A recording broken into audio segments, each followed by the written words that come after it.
نحمده ونصلي على رسوله الكريم اما بعد فاعوذ بالله من الشيطان الرجيم بسم الله الرحمن الرحيم رب اشرح لي صدري ويسر لي امري واحلل عقدة من لساني يفقهوا قولي.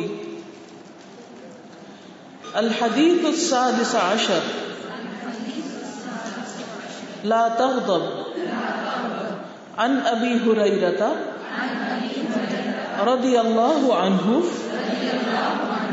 ان رجلا قال للنبی صلی اللہ علیہ وسلم اوصنی قال لا تغضب فردد مرارا قال لا تغضب رواہ البخاری. اب حدیث سنیے. عن ابی ہریرہ رضی اللہ عنہ ان رجلا قال للنبی صلی اللہ علیہ وسلم اوصنی قال لا تغضب فردد مرارا قال لا تغضب رواہ البخاری. ابو ہریرہ رضی اللہ عنہ سے مروی ہے کہ ایک آدمی نے رسول اللہ صلی اللہ علیہ وسلم سے عرض کیا کہ آپ مجھے نصیحت فرمائیں، آپ مجھے کوئی نصیحت کریں. آپ نے فرمایا غصہ نہ کرو. اس نے کئی بار عرض کیا آپ مجھے نصیحت کریں. آپ نے فرمایا غصہ نہ کرو. یعنی اس شخص کو ایک ہی بات بار بار فرمائی. اس کا لفظی ترجمہ دیکھیے. ان ابی ہریرہ، ابو ہریرہ سے روایت ہے، رضی اللہ عنہ، اللہ تعالیٰ ان سے راضی ہو جائیں. انہوں نے یہ حدیث ہم تک پہنچائی رسول اللہ صلی اللہ علیہ وسلم سے سن کر. ان رجلا، کہ بے شک ایک شخص، قال، اس نے کہا، للنبی، نبی صلی اللہ علیہ وسلم سے، اوصنی، مجھے نصیحت کیجیے. قال، تو آپ نے فرمایا، لا تغضب، غضب نہ کرو، غصہ نہ کرو. فردد، تو اس نے دہرایا، مرارن، کئی بار، یعنی اپنا سوال کئی بار ریپیٹ کیا. قال، تو آپ نے فرمایا، لا تغضب، غصہ نہ کرو. یعنی آپ بار بار اس کو یہی فرماتے رہے. اب اس حدیث کو آپ عربی میں سنیے. عن ابی ہریرہ رضی اللہ عنہ ان رجلا قال للنبی صلی اللہ علیہ وسلم اوصنی قال لا تغضب فردد مرارا قال لا تغضب. اب دیکھیے کہ کتنی مختصر اور کتنی جامع نصیحت، چند لفظوں میں کتنی بڑی بات کہی کہ اگر وہ شخص اس پر عمل کر لے تو اس کی پوری زندگی تبدیل ہو جائے. بعض اوقات ہم لمبی لمبی باتیں کرتے ہیں لیکن سننے والوں کی زندگی میں کوئی تبدیلی نہیں آتی. اور دوسری طرف ہم دیکھتے ہیں کہ اللہ کے رسول صلی اللہ علیہ وسلم تھوڑی سی بات کرتے ہیں لیکن ان کی بات میں کتنا بڑا اثر ہے. اس حدیث کو اور روایتوں سے بھی ہمیں جاننے کا موقع ملا ہے. ابو ہریرہ رضی اللہ عنہ سے مروی ہے کہ ایک آدمی نبی صلی اللہ علیہ وسلم کے پاس آیا اور کہا، مجھے کسی ایک بات پر عمل کرنے کا حکم دے دیجئے، بس ایک بات بتا دیجئے، زیادہ باتوں کا نہیں، تاکہ میں اسے اچھی طرح سمجھ جاؤں. یعنی وہ ایک بات خوب اچھی طرح میرے پلے پڑ جائے. آپ نے فرمایا غصہ نہ کیا کرو.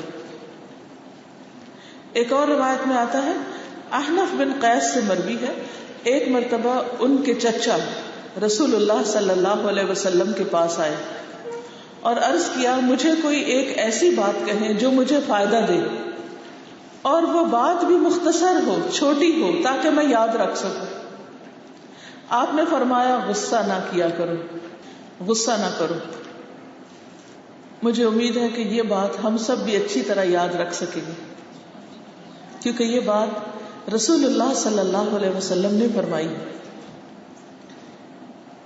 تو انہوں نے اپنی درخواست کئی مرتبہ دہرائی کہ مجھے کوئی اور بات بتائیں.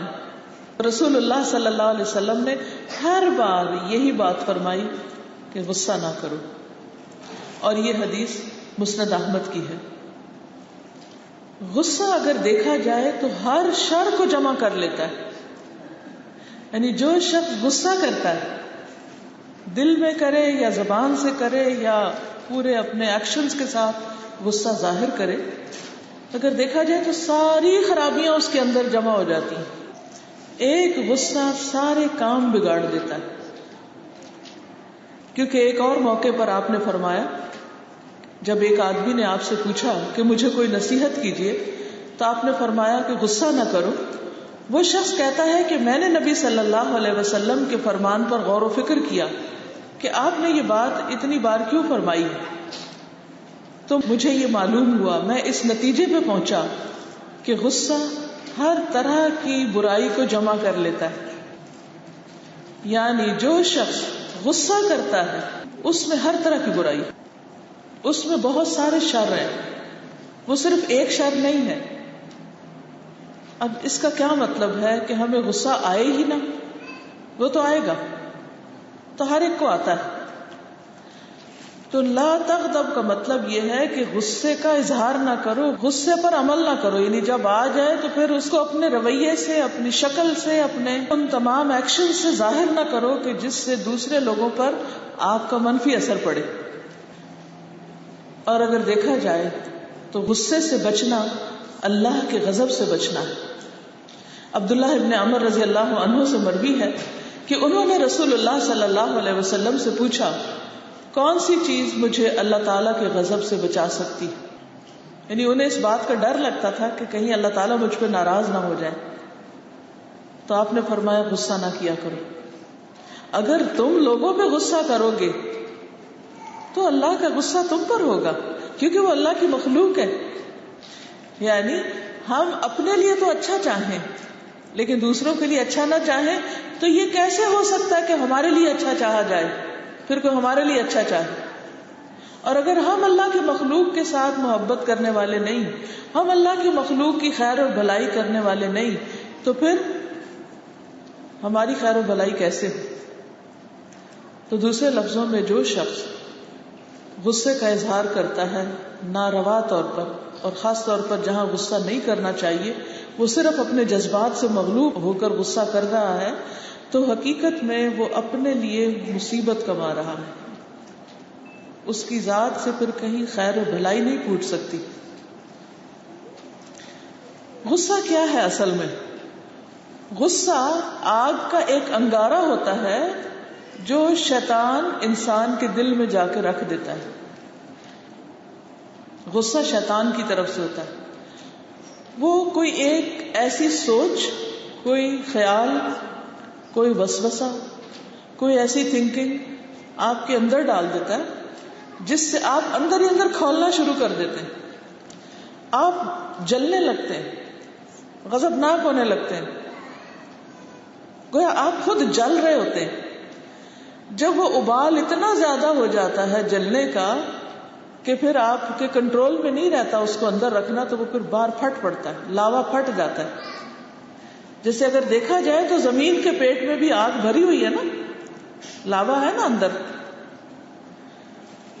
تو پھر وہ کیا ہوتا ہے کہ وہ اندر ابلتا رہتا ہے، ابلتا رہتا ہے، ابلتا رہتا ہے. اور جہاں وہ دیکھتا ہے جس علاقے کو کہ یہاں سے کوئی جگہ بن رہی، کوئی کریک آ رہے ہیں، تو وہ باہر نکل آتا ہے. اور جب لاوا باہر نکلتا ہے تو پھر کیا ہوتا ہے؟ نہ درختوں کو چھوڑتا، نہ انسانوں کو، نہ حیوانوں کو، نہ گھروں کو، نہ آبادیوں کو، نہ اچھے کو، نہ برے کو، سب کے اوپر چھا جاتا ہے. تباہی تباہی. تو کسی بھی جلی ہوئی چیز کا انجام دیکھیں کیا ہوتا ہے. درخت جل جائے تو کیا ہوتا ہے؟ اس سے کچھ نکلے گا، کچھ پھوٹے گا؟ کچھ نہیں. کوئی گھر جل جائے خدا نہ خواستہ، کچھ بچے گا اس میں؟ کوئی کاغذ جل جائے، کوئی کپڑا جل جائے، کچھ بھی جل جائے، نتیجہ کیا ہے؟ کچھ بھی نہیں. اسی طرح اگر انسان جل رہا ہے، ہر وقت جل رہا ہے، کبھی حسد میں جل رہا ہے، کبھی غصے میں جل رہا ہے، تو جلے ہوئے شخص سے خیر کیسے نکلے گی؟ وہ لوگوں تک خیر کیسے پہنچائے گا؟ وہ تو خود بھی خیر سے محروم ہوگا، کیونکہ جلتی ہوئی چیز پر اگر آپ کوئی اور چیز ڈالیں گے تو کیا ہوگا؟ ایک چیز جل رہی ہے نا، اور اگر آپ نے کچھ اس کے اوپر رکھا وہ بھی جل جائے گی، کوئی خیر نہیں نکلے گی، شر ہی شر اکٹھا ہوتا جائے گا. تو اس لیے یہ بڑی خطرناک چیز ہے جس سے انسان کے دین، ایمان، اخلاق، تعلقات، رشتے، ہر چیز تباہ و برباد ہو کے رہ جاتی. یہ بہت بڑی آفت ہے اور شیطان کا بہت بڑا وار. اس لیے ہم سب کو اپنے اپنے اوپر غور کرنا چاہیے، کسی اور کی بجائے خود پر توجہ دینی چاہیے کہ کہیں یہ بری بیماری ہمارے اندر تو نہیں، کہیں ہم تو نہیں ان لوگوں میں سے جو دن میں کئی دفعہ غصہ کرتے ہیں اور کئی دفعہ جل بن کے دوسروں کو جلی کٹی سنانے لگتے ہیں. کیونکہ جو جلا ہوا ہوگا وہ جلی کٹی سنائے گا نا، وہ اچھی بات تو نہیں کرے گا کسی سے. اور جب آپ کسی کے اوپر تیر پھینکیں گے جلنے والے، چاہے نگاہوں سے پھینکیں چاہے زبان سے پھینکیں، نتیجہ کیا ہوگا؟ دوسرے آپ سے خوش ہو جائیں گے؟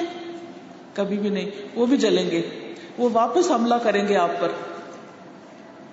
تو اس طرح ایسا انسان جو شیطان کے قابو میں ہوتا ہے، نہ وہ خود خوش رہتا ہے نہ وہ کسی اور کو خوش رکھ سکتا ہے. اس کی اپنی زندگی میں بھی کوئی خوشی نہیں ہوتی، وہ اپنی ہی آگ میں خود ہی جلتا کڑتا رہتا ہے اور وہ کسی کو بھی خوشی نہیں دے سکتا. اس لیے بہت ضروری ہے کہ نبی صلی اللہ علیہ وسلم کے اس حکم پر عمل کیا جائے، اور جو یہ حکم مان لے گا، اس پر عمل کر لے گا، وہ یقیناً اللہ کا پسندیدہ بنے گا. اور جو اللہ کے پسندیدہ بندے ہیں اللہ نے ان کے لیے جنت رکھی ہے. ابو درداء سے مروی ہے کہ ایک شخص نے رسول اللہ صلی اللہ علیہ وسلم سے کہا، میری رہنمائی کسی ایسے عمل کی طرف کر دے جو مجھے جنت میں داخل کر دے. میں جنت میں جانا چاہتا ہوں، کوئی کام بتا دیں کہ میں جنت میں جا سکوں. رسول اللہ صلی اللہ علیہ وسلم نے فرمایا، غصہ نہ کرو، تمہارے لیے جنت ہے. غصہ نہ کرو، تمہارے لیے جنت. اور یہ ایک حقیقت ہے کہ جو لوگ اپنے غصے پہ قابو رکھتے ہیں دنیا میں بھی ان کے آس پاس کے لوگ ان سے بڑے خوش رہتے ہیں، ان کے گھر بھی جنت ہوتے ہیں. وہ جہاں بیٹھتے ہیں وہ خوشیاں بکھیرتے ہیں، وہ خوش ہوتے ہیں، وہ محبت کرتے ہیں، محبت کیے جاتے ہیں. کیونکہ یہ بھی دو طرفہ ہوتی ہے نا. آپ کسی سے محبت نہ کرے تو کوئی آپ سے اللہ واسطے کی نہیں کرے گا. آپ کسی کو خوش نہ کرے تو کوئی آپ کو خوش نہیں کرے گا. یہ مکمل ہے. اللہ سبحانہ و تعالیٰ نے دنیا میں بیلنس ہی اس طرح رکھا کہ جیسا کرو گے ویسا بھرو گے، جو دو گے وہی ملے گا. کیونکہ معاملہ تو اس کے سامنے ہو رہا ہے نا. بعض اوقات بندوں کو نہیں پتا ہوتا کہ ہم ان کے ساتھ کیا کر رہے ہیں، لیکن اللہ کو پتا ہوتا ہے یہ کسی کے ساتھ کیا کر رہا ہے. وہ بندہ تو ہمیں کچھ نہیں کر سکتا، اس کو تو خبر بھی نہیں، لیکن اللہ کیا لکھا جاتا ہے کہ یہ کرنے والا دھوکے باز ہے یا مخلص انسان ہے، سچا ہے، کیسا ہے. پھر اللہ سبحانہ وتعالیٰ اس کے عمل کے مطابق اس سے معاملہ فرماتے ہیں. تو اس لیے ہم سب کو اللہ کی خاطر اپنی اصلاح کرنی چاہیے. اب آپ دیکھیے کہ اس حدیث کو تھوڑا سا مزید دیکھتے ہیں، کہ اس کے الفاظ کو دیکھتے ہیں کہ اس میں کس کس قسم کی بات ہو رہی ہے. پہلی بات تو یہ کہ ابو ہریرہ اس حدیث کے راوی ہیں اور کہتے ہیں کہ ان رجلا قال، ایک شخص نے کہا، نام نہیں بتایا،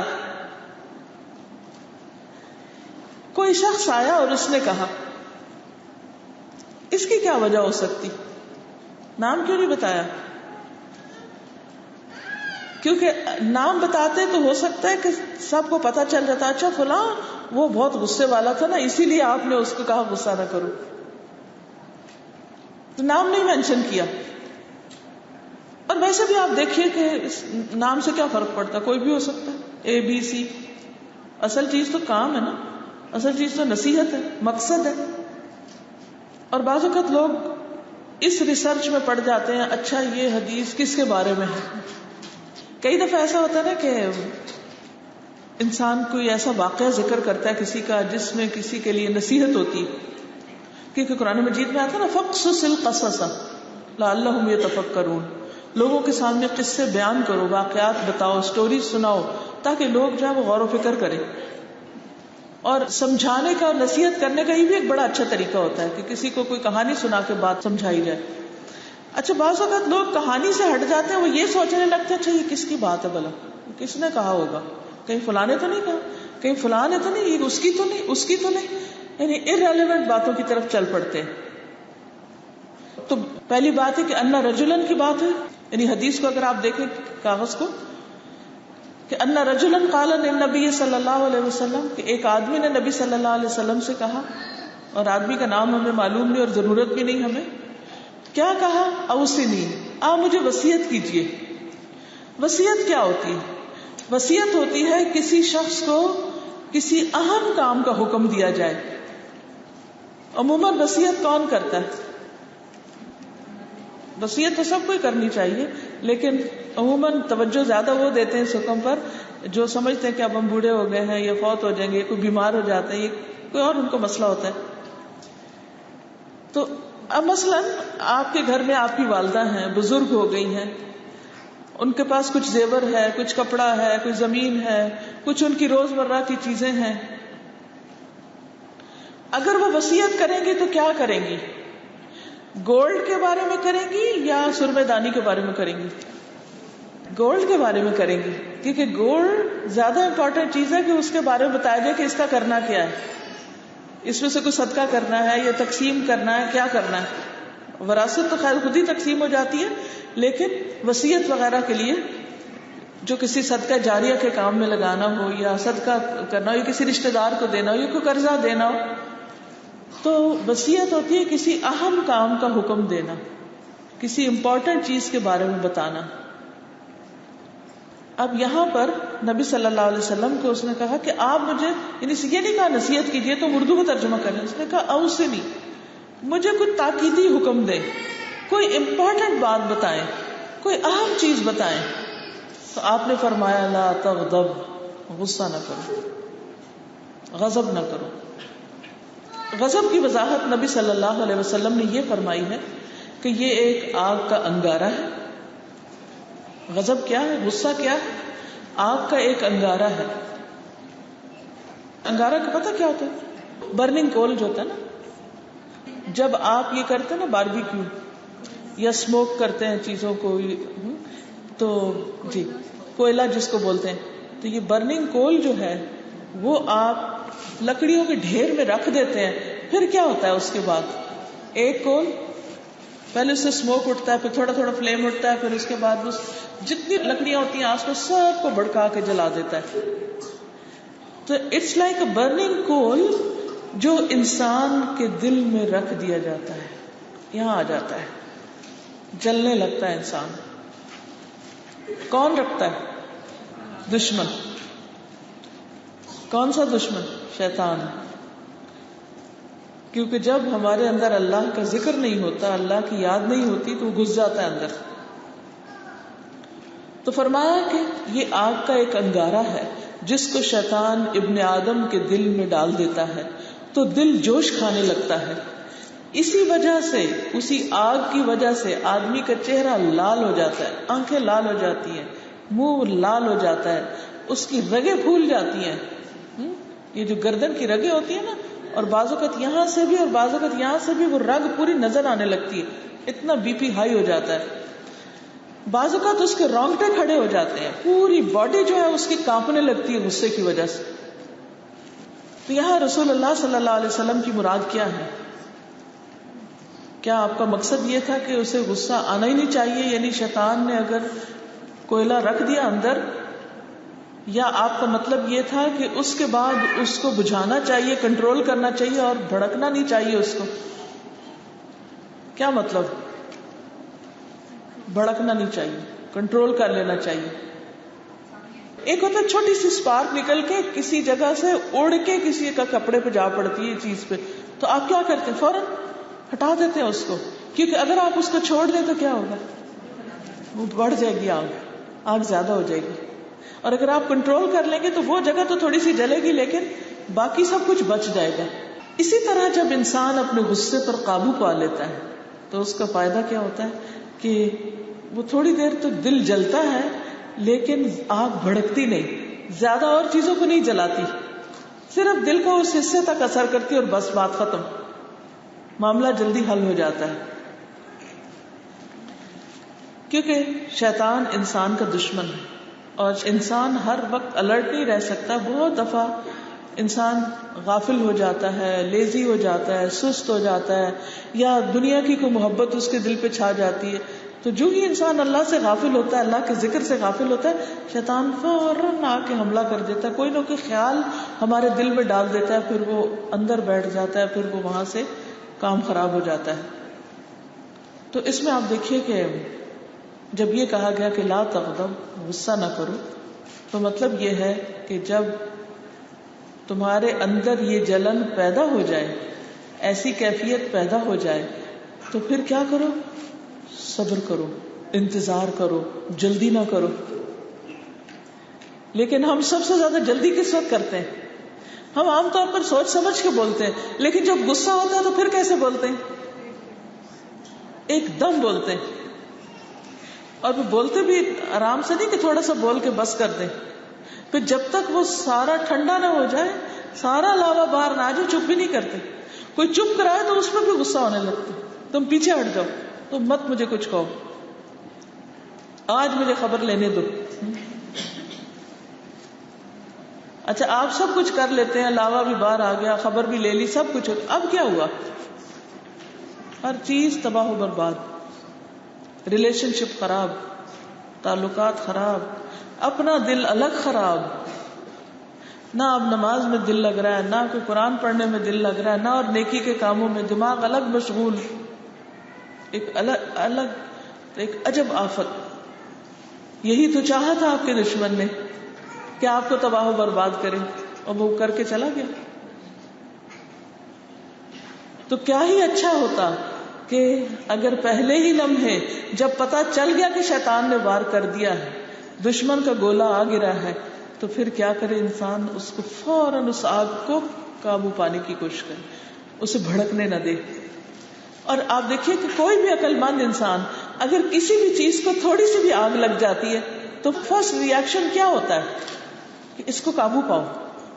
یعنی باہر لگنے والی، اندر والی آگ کی بات نہیں میں کری، باہر لگنے والی آگ پر ہمارا ریئیکشن یہ ہوتا ہے اس کو کنٹرول کرو، کنٹرول کرو، پانی ڈالو، کپڑا ڈالو، مٹی ڈالو، کچھ ڈالو، ہر جگہ سیفٹی کے مختلف میجرز لیے گئے ہوتے ہیں اور اس کو کنٹرول کیا جاتا ہے. یا پھر ایٹ لیسٹ اس ایریے میں نہ رہو، کیونکہ آگ لگتی ہے تو صرف آگ کے شعلے نہیں، اس کا اسموک بھی بڑا خراب ہوتا ہے. لیکن عجب بات ہے کہ جب دل میں شیطان آ کے آگ بھڑکاتا ہے تو ہم سارے ہی اصول قاعدے بھول جاتے ہیں اور ہم جو دل میں آئے بولنا شروع کر دیتے ہیں. حاصل کیا ہوا؟ نقصان ہی نقصان. اب آپ دیکھیے کہ صحابہ کا طریقہ کیا ہوتا تھا کہ وہ ایسا سوال کرتے تھے کہ جو انہیں فائدہ دیتا تھا، اور پھر وہ سوال اس لیے کرتے تھے کہ اس پر عمل کر سکیں. وہ اس لیے نہیں کہ بس صرف پوچھتے رہیں. یہ ایسا ہی ہے کہ جیسے آپ ایک ڈاکٹر کے پاس جاتے ہیں اور اسے کہتے ہیں میں بیمار ہوں، میرا علاج کرو. وہ آپ کے سارے ٹیسٹ وغیرہ کرتا ہے، آپ کو ڈائگنوز کرتا ہے، آپ کو دوا لکھ دیتا ہے. آپ کیا کریں؟ دوا جو پرسکرپشن اس نے لکھی ہے وہ گھر لا کے یا رستے میں پھاڑ پھوڑ کے پھینک کے آ جائے، یا اس کو ایک طرف ڈال دیں یا رکھ دیں، یا یہ کہ چلو دوائی بھی لے آئیں لیکن پڑی رکھائی نہ. کیا آپ ٹھیک ہو جائیں گے؟ ہمارا حال بھی کیا ہے؟ ہمارا حال اس بیمار کا صحیح ہے کہ جو ڈاکٹر کے پاس بھی جاتا ہے، حل بھی پوچھتا ہے لیکن عمل نہیں کرتا. وہ دوا کھاتا نہیں ہے کیونکہ دوا کڑوی ہے، دوا پینفل ہے، مزے کی نہیں ہے، کیونکہ دوا تو ایسی ہی ہوتی. اسی طرح آپ دیکھیے کہ یہاں پر صحابی نے ایک دفعہ پوچھا، آپ نے پھر وہی بات فرمائی، پھر وہی، حتیٰ کہ وہ خاموش ہو گیا، کیونکہ اس شخص کا علاج اسی میں تھا کہ اس کو یہی بتایا جائے کہ غصہ نہ کرو. اور یہ ایک اہم قاعدہ ہے، کیونکہ اچھا ڈاکٹر وہی ہوتا ہے جو مریض کو اس کی مرض کے مطابق دوائی دے. یہ نہیں کہ بیماری اس کا کوئی ہے اور علاج کچھ اور بتایا جائے. اس سے کیا ہوگا؟ اس سے بیماری بڑھ سکتی. اور اس میں آپ دیکھیے کہ ڈاکٹر بھی کئی قسم کے ہوتے ہیں. کچھ ڈاکٹر ہوتے ہیں جو صرف اوپر کی سمٹمز کو دیکھ کے چھوٹی موٹی دوا دے دیتے ہیں. کچھ اوپر کی باتوں کو دیکھ کے دوا نہیں دیتے, وہ پورا پہلے اس کو ڈگ کرتے ہیں کہ مسئلہ کیا ہے. کچھ ایسے ہوتے ہیں جیسے حکیم وغیرہ ہوتے ہیں, وہ نبض دیکھتے ہی پہچان جاتے ہیں کہ بیمار کے اندر کیا ہے, تھوڑی دیر میں ان کو سارا پتہ چل جاتا ہے. اور جو جتنا تجربہ کار ہوتا ہے اس کو اتنی جلدی پتہ چلتا ہے. اب کسی بھی حکیم, ڈاکٹر, کسی بھی عالم اسکالر کے پاس جانے کا فائدہ تبھی ہوتا ہے جب انسان واقعی اپنی اصلاح چاہتا ہو. اور یہاں پر صحابہ جو تھے وہ فوراً عمل کرتے تھے. اب آپ دیکھیے کہ یہاں پر آپ صلی اللہ علیہ وسلم نے غصے کے بارے میں فرمایا, لیکن بعض اوقات کچھ اور لوگوں نے جب پوچھا تو آپ نے ان کو دوسری نصیحتیں کی. اس سے نبی صلی اللہ علیہ وسلم کی حکمت پتہ چلتی, اور اس سے یہ بھی پتہ چلتا ہے کہ ایک ہی نسخہ سب پر فٹ نہیں ہوتا, یا ایک نسخہ سب کو فائدہ نہیں دیتا, ایک لباس سب پہ فٹ نہیں آتا, ایک خوراک سب کے فائدے کی نہیں ہوتی, ہر ایک کے لیے الگ چیز ہوتی. اب مجھے آپ تھوڑے سے بتائیں گے غصے کے کیا کیا نقصان ہوتے ہیں پریکٹیکل مثالوں سے. مثلاً میں ایک مثال آپ کو دے دیتی ہوں. غصے سے بعض اوقات اچھے بھلے ہنستے کھیلتے گھر برباد ہو جاتے ہیں. شوہر غصے میں بیوی کو طلاق دے دیتا ہے, یہ کتنا بڑا نقصان ہے, گھر برباد ہو گیا. اکثر لوگ جب طلاق کا فتویٰ پوچھنے آتے ہیں نا تو وہ کہتے ہیں اصل میں شوہر کو بڑا غصہ آ گیا تھا تو اس نے طلاق کہہ دی. تو میں کہتی ہوں کبھی کوئی پیار میں بھی طلاق کہتا ہے, کوئی محبت میں تو نہیں دیتا, غصے میں ہی دیتا, کیونکہ ان کا مقصد یہ ہوتا ہے کہ اچھا اگر غصے میں دی تو اس کو ریورس کر دیا جائے. اور کیا ہوتا ہے غصے کی وجہ سے؟ کوئی اپنا سوچے کہ کہیں آپ کو نقصان ہوا ہو غصے کی وجہ سے. قتل غصے کی وجہ سے ہوتے ہیں. بچوں پہ غصے کے بڑے برے اثرات پڑتے ہیں, ان کی شخصیت مسخ ہو کے رہ جاتی. غصہ کرنے کے بعد دل ٹھنڈا نہیں ہوتا, پھر بعد میں اور باتیں یاد آتی ہیں, وہ دوبارہ بھڑکنے لگتا ہے کہ اچھا یہ بھی کہہ دیتے, یہ بھی کہہ دیتے. یا پھر یہ کہ اگر سب کچھ ہی کہہ لیا تو تب پھر دوسری بے چینی لگ جاتی کہ کیوں کہا. غصہ عقل کا دشمن, عقل ماری جاتی ہے انسان کی, اور انسان بالکل بچوں جیسی, بچوں سے بھی خراب حرکتیں کرنے لگتا ہے, شیطان بن جاتا ہے. اپنی ہی ہیلتھ پر افیکٹ ہوتا ہے. بہت سے آپ کی نیکیاں, احسان, سب سے بڑی بات یہ کہ آپ کا امیج خراب ہو جاتا ہے. انسان اپنے امیج کے بارے میں کتنا کانشیس ہوتا ہے, لباس بڑے سوچ سمجھ کے پہنتا ہے, اپنے اس کی چوائس میں گھنٹوں لگاتا ہے, سلائی میں اتنا وقت لگاتا ہے, اپنے آپ کو ڈیکوریٹ کرنے میں. آپ دیکھیے کہ خواتین کے مال یا بجٹ کا ایک بڑا حصہ کس میں جاتا ہے؟ کپڑے خریدنے میں, سلوانے میں, میک اپ خریدنے میں, کرنے میں, ایکسرسائز, فٹنس, ہر چیز کا کیوں خیال رکھتے ہیں؟ کس کی خاطر؟ امیج کی خاطر, ہے نا, کہ امیج اچھا ہو جائے. لیکن جب آپ ایک غصہ کرتے ہیں تو آپ کا امیج کدھر جاتا ہے؟ امیج کا کیا ہوتا ہے؟ کوئی امیج نہیں رہتا, سب ٹوٹ ٹوٹ جاتا ہے. ایک شخص آپ سے شدید محبت کرتا ہو لیکن آپ اس پر ناروا غصہ شروع کر دیں, صرف یہ سوچ کے چونکہ یہ مجھ سے محبت کرتا ہے اس لیے اس کو میرا غصہ سہ لینا چاہیے. کیا واقعی پھر آپ کے پاس کوئی گارنٹی ہے کہ وہ محبت آپ کے لیے باقی رہے کسی کے دل میں؟ آپ صرف اپنے کو نہیں جلاتے, دوسرے کے دل میں آپ کے لیے جو محبت اور قدر ہوتی ہے اس کا بھی بیڑا غرق کر دیتے ہیں, اس کا بھی ستیہ ناش کر دیتے ہیں کہ دوسرا بھی ایک انسان ہے, وہ مفت میں آپ سے محبت نہیں کرتا. محبت دے تو محبت ملتی ہے, اور اگر آپ غصہ دے رہے ہیں تو محبت نہیں ملے گی. آپ کا غصہ دوسرے کے دل میں آپ کی محبت کو بھی ختم کر دے گا, جلا کے راکھ کر دے گا. غصے میں انسان کی اصل شخصیت سامنے آ جاتی ہے, کیونکہ وہ غصے سے باقی جو خول چڑھا تھا نا وہ سب ٹوٹ پھوٹ جاتا ہے, تو وہ جو اصل ہوتا ہے نا وہ باہر آ جاتا ہے. اور کوئی بات سوچیے, یہ مثالیں اس لیے میں دے رہی ہوں تاکہ ہم نقصان کا ذرا اندازہ لگا لیں, کیونکہ بعض اوقات ہم کوئی بزنس کرنے لگتے ہیں, اگر ہمیں کوئی پہلے سے بتا دے نا یہ نقصان ہوگا تو انسان باز آ جاتا ہے کہ میں تو یہاں کبھی بھی انویسٹ نہیں کروں گی, اس کام کو تو ہاتھ نہیں لگاؤں گا, اس کے تو قریب نہیں جاؤں گا.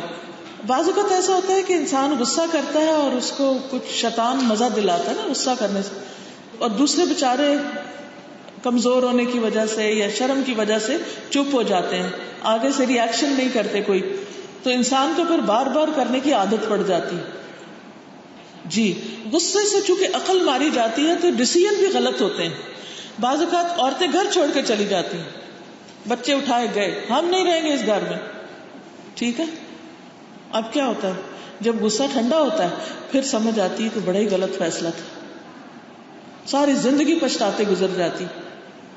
حاصل کیا ہوتا ہے؟ کچھ بھی نہیں. اور دوسرا شخص اپنا دروازہ بند کر لیتا کہ بس نو مور, انف.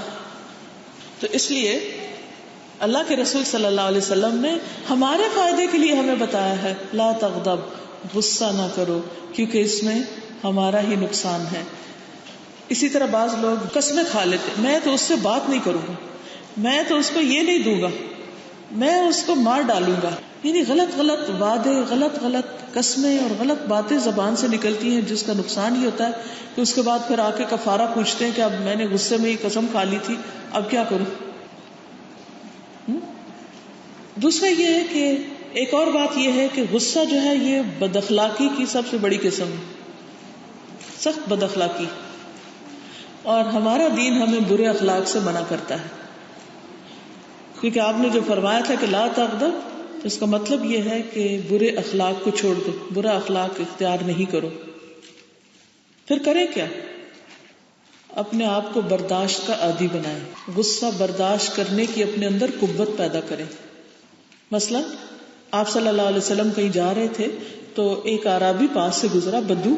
اس نے کیا کیا, آپ کی گردن پر جو کپڑا تھا اس کو اتنے زور سے کھینچا کہ آپ کا نشان پڑ گیا. کبھی ہوتا نا, آپ کو بھی کبھی تجربہ ہوا ہوگا, بچے نے یا کسی نے آپ کو دوپٹہ کھینچ دیا تو کئی دن تک یہاں گردن جلتی رہی. لیکن آپ نے کیا کیا تھا, آپ اس کی طرف دیکھ کے مسکرا رہے تھے. کیا آپ کو غصہ نہیں آیا ہوگا؟ ذرا تھوڑا سا تجربہ کریں, ایک دوسرے کا ذرا سا سکارف کھینچے.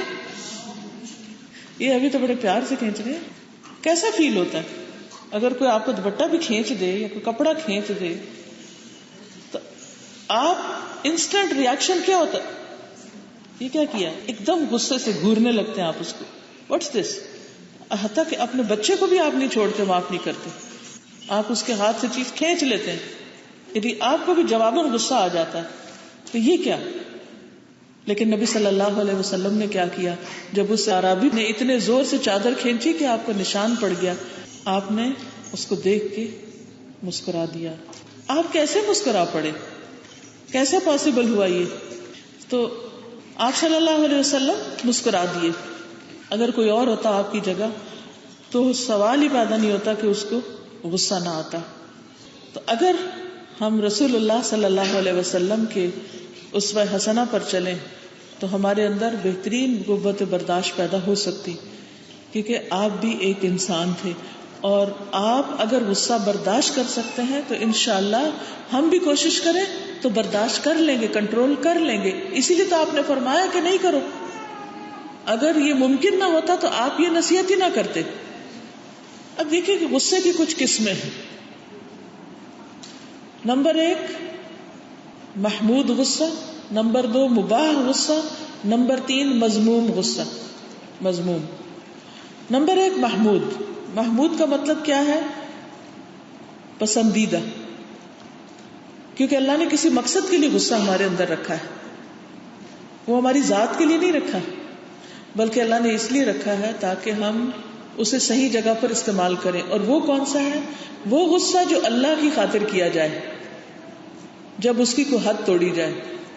اور یہ ایمان کا حصہ ہے, کیونکہ جب غصے کی ایسی جگہ پر غصہ کرنے کے لیے غصہ نہیں کیا جائے گا تو اس سے ایمان کمزور ہو جائے گا, ایمان ختم ہو جائے گا. لیکن وہ غصہ بھی حد کے اندر, ٹھیک ہے نا, حد کے اندر, حد سے باہر نہیں. نبی صلی اللہ علیہ وسلم نے کبھی اپنی ذات کے لیے کسی سے بدلہ نہیں لیا, کبھی بھی. اگر آپ کو کوئی کچھ بھی کہتا تھا تو آپ جواب نہیں دیتے تھے اس کا. ہاں, اللہ کی حدود کے لیے آپ نے ناراضگی کا اظہار کیا. حضرت عائشہ کہتی ہے کہ رسول اللہ صلی اللہ علیہ وسلم نے اپنے ذاتی معاملے میں کبھی کسی سے بدلہ نہیں لیا, لیکن جب اللہ کی قائم کی ہوئی حد کو توڑا جاتا تو آپ بدلہ لیتے تھے. ابو ہریرہ رضی اللہ عنہ سے روایت ہے کہ رسول اللہ صلی اللہ علیہ وسلم ایک مرتبہ تشریف لائے تو ہم لوگ تقدیر پر بحث کر رہے تھے. تقدیر کیا ہوتا ہے؟ ڈیسٹنی. تقدیر کے ٹاپک پر بحث کر رہے تھے تو دیکھ کر رسول اللہ صلی اللہ علیہ وسلم غصے میں آ گئے, یہاں تک کہ آپ کا چہرہ سرخ ہو گیا, گویا آپ کے چہرے پر انار کے دانوں کا عرق نچوڑ دیا گیا, بالکل لال. لیکن یہ نہیں کہ آپ نے چیخنا شروع کر دیا یا کچھ نہیں, وہ آپ یعنی کہ ظاہر ہو رہا تھا, مگر اس کا اثر کیا تھا کہ آپ نے لوگوں کو ایک اچھی نصیحت کی. آپ نے فرمایا کیا تم لوگوں کو اس چیز کا حکم دیا گیا؟ کیا یہ دین ہے کہ تم تقدیر پہ بحث کرو؟ کیا میں اس لیے بھیجا گیا ہوں؟ تم لوگوں سے پہلے کی قومیں اس مسئلے میں بحث اور مباحثہ کرنے کی وجہ سے ہلاک ہوئی تھی. میں تم لوگوں کو قسم دیتا ہوں کہ اس مسئلے میں آئندہ بحث اور تکرار مت کرنا. آپ دیکھیے کہ اکثر لوگ تقدیر پہ بحث کر رہے ہوتے ہیں نا, کہ اچھا اگر اللہ نے سب کچھ لکھ دیا ہے تو پھر ہم کچھ بھی نہ کریں, یا ہمیں پھر کرنے کا کیا فائدہ, وغیرہ وغیرہ بہت سی باتیں کر رہے ہوتے ہیں. تو ان چیزوں کی بحث میں پڑھنا ہی ناپسندیدہ ہے. اللہ سبحانہ وتعالیٰ نے جو کیا وہ کسی پر ظلم نہیں کرتا, اور کسی کو اس نے ایسے حال میں نہیں رکھا کہ جس میں انسان نعوذ باللہ بے قصور اور اللہ سبحانہ وتعالیٰ کے اوپر کوئی الزامات, ایسا ہرگز نہیں. اللہ سبحانہ وتعالیٰ نے جو کچھ بھی کیا ہے اس کا ہر فیصلہ حکمت پر مبنی ہے, اور وہ بندوں پہ ظلم نہیں کرتا. پھر اسی طرح قرآن مجید کے ہوتے ہوئے تورات کو پڑھنا. ایک مرتبہ آپ کی محفل میں حضرت عمر تورات کی کاپی لے آئے اور پڑھ کے سنانے لگے, تو آپ صلی اللہ علیہ وسلم غصے میں آ گئے. آپ نے فرمایا خطاب کے بیٹے, کیا میں تمہارے پاس روشن پاک صاف شریعت لے کر نہیں آیا؟ اگر میرے بھائی موسیٰ علیہ السلام زندہ ہوتے تو وہ بھی مجھے فالو کرتے. تو جو کچھ رسول اللہ صلی اللہ علیہ وسلم لائے تھے وہ کافی تھا, وہ مکمل تھا. اس لیے آپ کے مجلس میں, آپ کے سامنے آپ کو کچھ اور بتانے اور پڑھانے کی ضرورت نہیں تھی. پھر اسی طرح امامت کراتے وقت لوگوں کا خیال نہ رکھنا, اس پر آپ نے ایک دفعہ ناراضگی کا اظہار کیا. ابو مسعود سے روایت ہے کہ ایک شخص نے رسول اللہ صلی اللہ علیہ وسلم سے شکایت کی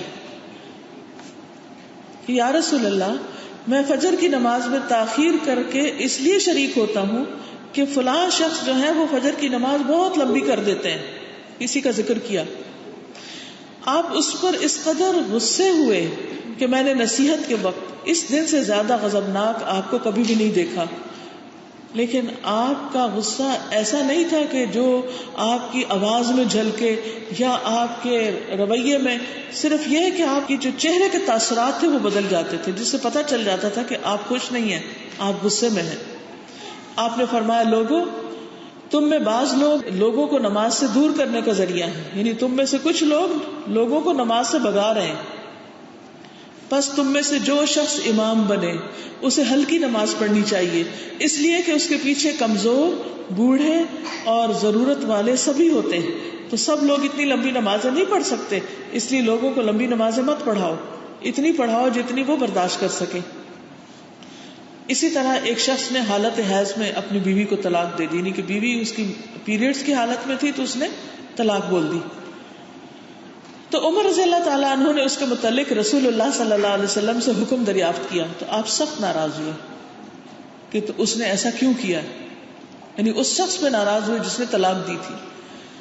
آپ نے فرمایا اس کو چاہیے کہ وہ رجوع کرے, اب پھر اس کو اپنے پاس رکھے یہاں تک کہ پاک ہو جائے, پھر حیض آئے, پھر پاک ہو, اس کے بعد اگر چاہے تو اس کو رکھ لے یا پھر طہر کی حالت میں طلاق دے. بس یہ ہے وہ عدت جس کے بارے میں اللہ نے حکم دیا ہے. اسی طرح صفائی ستھرائی کا خیال نہ رکھنے پر آپ ایک مرتبہ ناراض ہوئے. رسول اللہ صلی اللہ علیہ وسلم نے مسجد میں قبلے کی طرف ریت دیکھا, یعنی ناک کا جو ہوتا ہے نا اسٹف, وہ, تو آپ صلی اللہ علیہ وسلم سخت ناراض ہوئے, یہاں تک کہ آپ کا چہرہ سرخ ہو گیا. ایک انصاری خاتون کھڑی ہوئی, اس نے اس کو وہاں سے رگڑ کے صاف کیا اور اس کی جگہ خوشبو لگا دی. تو آپ نے فرمایا یہ کتنا عمدہ کام ہے, کتنا اچھا کیا اس عورت نے. ان باتوں سے کیا پتہ چلتا ہے کہ جائز باتوں پر اگر نبی صلی اللہ علیہ وسلم نے اپنی ذات کے لیے نہیں دین کے لیے غصہ کیا بھی تو اس کا اظہار کیسے کیا؟ ان ساری حدیثوں میں کیا چیز کامن ہے؟ آپ کا غصہ کہاں سے ظاہر ہوتا تھا؟ چہرے سے، بس ٹون سے یا پھر آپ کی ایسی حرکتوں سے نہیں کہ جس سے آپ اٹھائیں اور کچھ دے مارے اس شخص کو، یا کوئی اس کو نعوذ باللہ کوئی برا بھلا کہنا شروع کر دیں، نہیں، پھر بھی آپ نصیحت کرتے اور سمجھانے کا انداز ہوتا تھا. تو جو غصہ پسندیدہ بھی ہے اس میں بھی انسان کو صبر و تحمل سے کام لینا چاہیے. پھر اسی طرح زید بن ثابت کہتے ہیں کہ رسول اللہ صلی اللہ علیہ وسلم نے ایک حجرہ کھجور کی شاخ یا بوریے سے بنا لیا تھا. کھجور کی شاخ ہوتی ہے جیسے وہ ہٹس بنتی ہے نا، جس سے کھجور کے پتے جو سوکھ جاتے ہیں، ٹہنیاں، اس سے پھر بعض اوقات ہٹس کے اوپر اس کو رکھ کے تو کمرہ بنا لیتے ہیں. ایک بار رسول اللہ صلی اللہ علیہ وسلم نکلے اور جا کر اس میں نماز پڑھنے لگے تو لوگ بھی آپ کے ساتھ نماز پڑھنے لگے. پھر ایک رات دوسرے لوگ آ گئے لیکن آپ نہیں آئے. یعنی ایک دفعہ آپ پڑھنے لگے، لوگ آ گئے، اگلے دن آپ نہیں گئے اور آپ نے آنے میں دیر کر دی، آپ باہر تشریف نہیں لائے. تو لوگوں نے اپنی آواز بلند کی اور دروازے پر کنکریاں پھینکی، یعنی آپ کے دروازے پر کہ آپ باہر آ جائیں. تو آپ غصے کی حالت میں باہر آئے، یعنی آپ ناراض ہوئے. تو ان لوگوں سے رسول اللہ صلی اللہ علیہ وسلم نے فرمایا، تمہارے برابر اس طرح کرتے رہنے کی وجہ سے میں نے خیال کیا کہ کہیں یہ نماز تم پر فرض نہ ہو جائے. یعنی نفل نماز تھی، اس لیے تم اپنے گھروں میں نماز پڑھا کرو، کیونکہ فرض کے علاوہ دوسری جتنی بھی نمازیں ہیں وہ گھر میں پڑھنا زیادہ بہتر ہے. ٹھیک ہے نا؟ تو آپ صلی اللہ علیہ وسلم نے دین کے معاملات میں بھی بے صبری پر منع فرمایا. پھر اسی طرح بری چیز کو دیکھ کر غصہ آنا. جریر رضی اللہ عنہ کہتے ہیں، میں نے رسول اللہ صلی اللہ علیہ وسلم کو یہ فرماتے ہوئے سنا، جو کوئی ایسی قوم میں ہو جس میں اللہ کی نافرمانیاں کی جا رہی ہوں، ایسے گھر میں ہو اور وہ لوگ اس کو چینج کرنے پر قدرت بھی رکھتے ہوں، اس کے باوجود وہ اصلاح نہ کریں، تو اللہ تعالیٰ ان سب کو ان کے مرنے سے پہلے عذاب دے گا. تو جو چیزیں حرام ہو رہی ہوں، غلط ہو رہی ہوں، اگر آپ کے اندر ہمت ہو، آپ کے اندر طاقت ہو، تو کیا کرنا چاہیے؟ اس کو چینج کرنے کی کوشش کرنی چاہیے. مثلاً اپنے گھر کے اندر بعض اوقات آپ نے دیکھا ہوگا کہ یہ جاننے کے باوجود کہ جس گھر میں تصویر ہو وہاں فرشتے نہیں آتے، پتہ ہے سب، اس کے باوجود لوگ کیا کرتے ہیں؟ تصویروں سے گھر کی سجاوٹ کرتے ہیں، بت رکھے ہوئے ہوتے ہیں. اب کیوں نہیں پھینکتے؟ بھائی یہ بڑا مہنگا ہے، بڑا قیمتی ہے. کیا اللہ کی محبت اس سے زیادہ قیمتی نہیں؟ اللہ کی رحمت اس سے زیادہ ویلیوبل نہیں؟ ہم اس کو تو باہر رکھ رہے ہیں اور ان چیزوں کو گلے لگائے ہوئے اور سامنے لٹکائے ہوئے. کیا حاصل ہوگا؟ کیا ملے گا؟ اسی طرح اور بھی نافرمانی کے کام. پھر اسی طرح کسی کمزور کو مارنے پر نبی صلی اللہ علیہ وسلم نے غصہ کیا. ایک مرتبہ ایک شخص اپنے غلام کو مار رہا تھا تو آپ نے حکم دیا کہ اس کو آزاد کر دو، یعنی تم نے اس کے اوپر ظلم کیا، اب اس کا کفارہ یہ کہ اسی کو آزاد کرو. اس سے ایک بات یہ بھی پتہ چلتی ہے کہ اگر کبھی غصہ آ جائے اور ناروا ہو اور دوسرے پر زیادتی ہو جائے تو پھر اس سے معافی مانگ لینی چاہیے، یا پھر یہ ہے کہ اس کے بدلے کو صدقہ کرنا چاہیے، ایکسٹرا نیکی کرنی چاہیے، کیونکہ ایسا نہ ہو کہ وہ سب کیا کرایا ضائع ہو جائے. پھر اسی طرح ہلال بن یساف کہتے ہیں کہ ہم سوید بن مقرن ان کے گھر ٹھہرے ہوئے تھے، ان کے گھر رہ رہے تھے. ہمارے ساتھ ایک بڑی عمر کے شیخ بھی تھے جن کی طبیعت میں تیزی تھی، اور ان کے ساتھ ایک لونڈی تھی. تو اس شیخ نے اس لونڈی کے منہ پہ تھپڑ مار دیا. اس دن سوید رضی اللہ تعالیٰ عنہ اس قدر غصے میں آئے کہ میں نے اس سے پہلے انہیں کبھی غضبناک نہیں دیکھا تھا. انہوں نے کہا، کیا تم اتنے عاجز ہو اور اتنے کمزور ہو کہ اپنے آپ کو کنٹرول نہیں کر سکے تم، اور مارنے کے لیے تمہیں یہ عزت والا ایک چہرہ ہی ملا، یعنی کہ ایک عورت کو مارا تم نے. تو وہ کہتے ہیں کہ مجھے وہ منظر یاد ہے کہ میں اولاد مقرن میں 7واں فرد تھا اور ہماری ایک ہی خادمہ تھی، یعنی ہم 7 بردرز تھے یا 7 پیپل تھے. ایک عورت تھی جو خدمت کرتی تھی. ہمارے ایک چھوٹے بچے نے اس کے چہرے پر تھپڑ مار دیا تو نبی صلی اللہ علیہ وسلم نے ہمیں حکم دیا کہ ہم اس کو آزاد کر دیں. یعنی بچے کے مارنے پر بھی آپ نے ناراضگی کا اظہار کیا.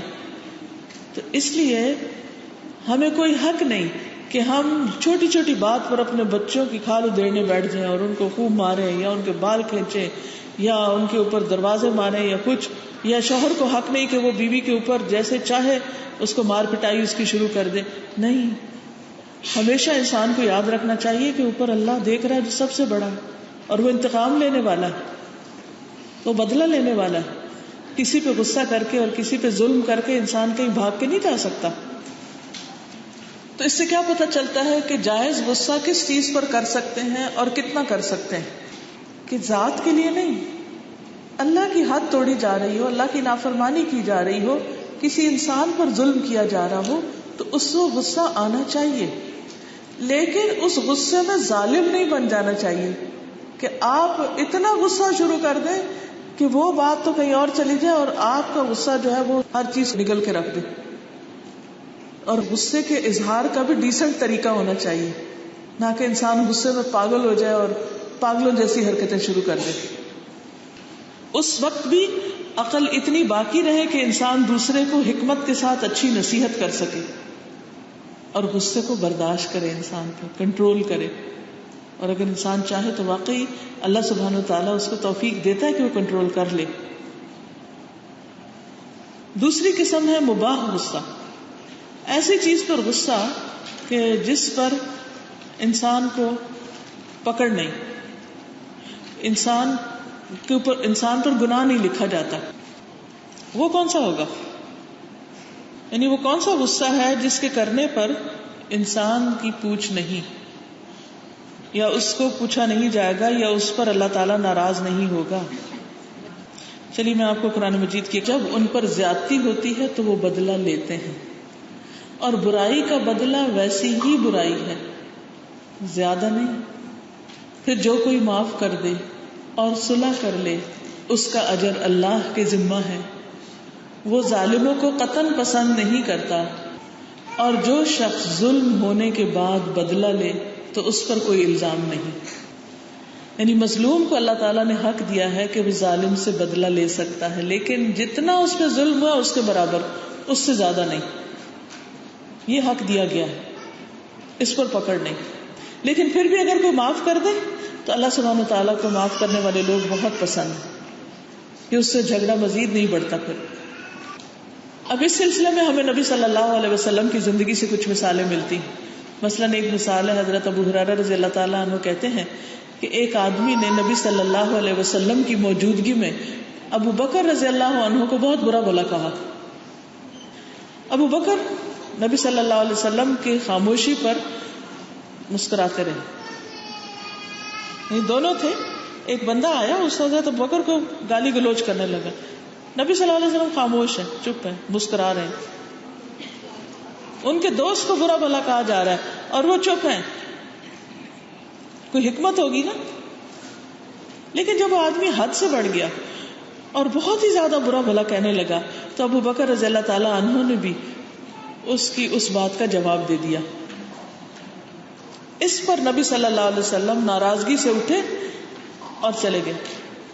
ابو بکر نے اس آدمی کو چھوڑا، وہ حضور صلی اللہ علیہ وسلم کے پیچھے چلے گئے کہ یا رسول اللہ یہ کیا ماجرا ہے؟ جب تک وہ مجھے برا کہتا رہا آپ خاموش رہے، مسکراتے رہے، اور جب میں نے اس کی بات کا جواب دیا تو آپ غصے میں آ کر کھڑے ہو گئے اور چلے گئے. آپ نے فرمایا تمہارے ساتھ ایک فرشتہ تھا جو تمہاری طرف سے جواب دے رہا تھا.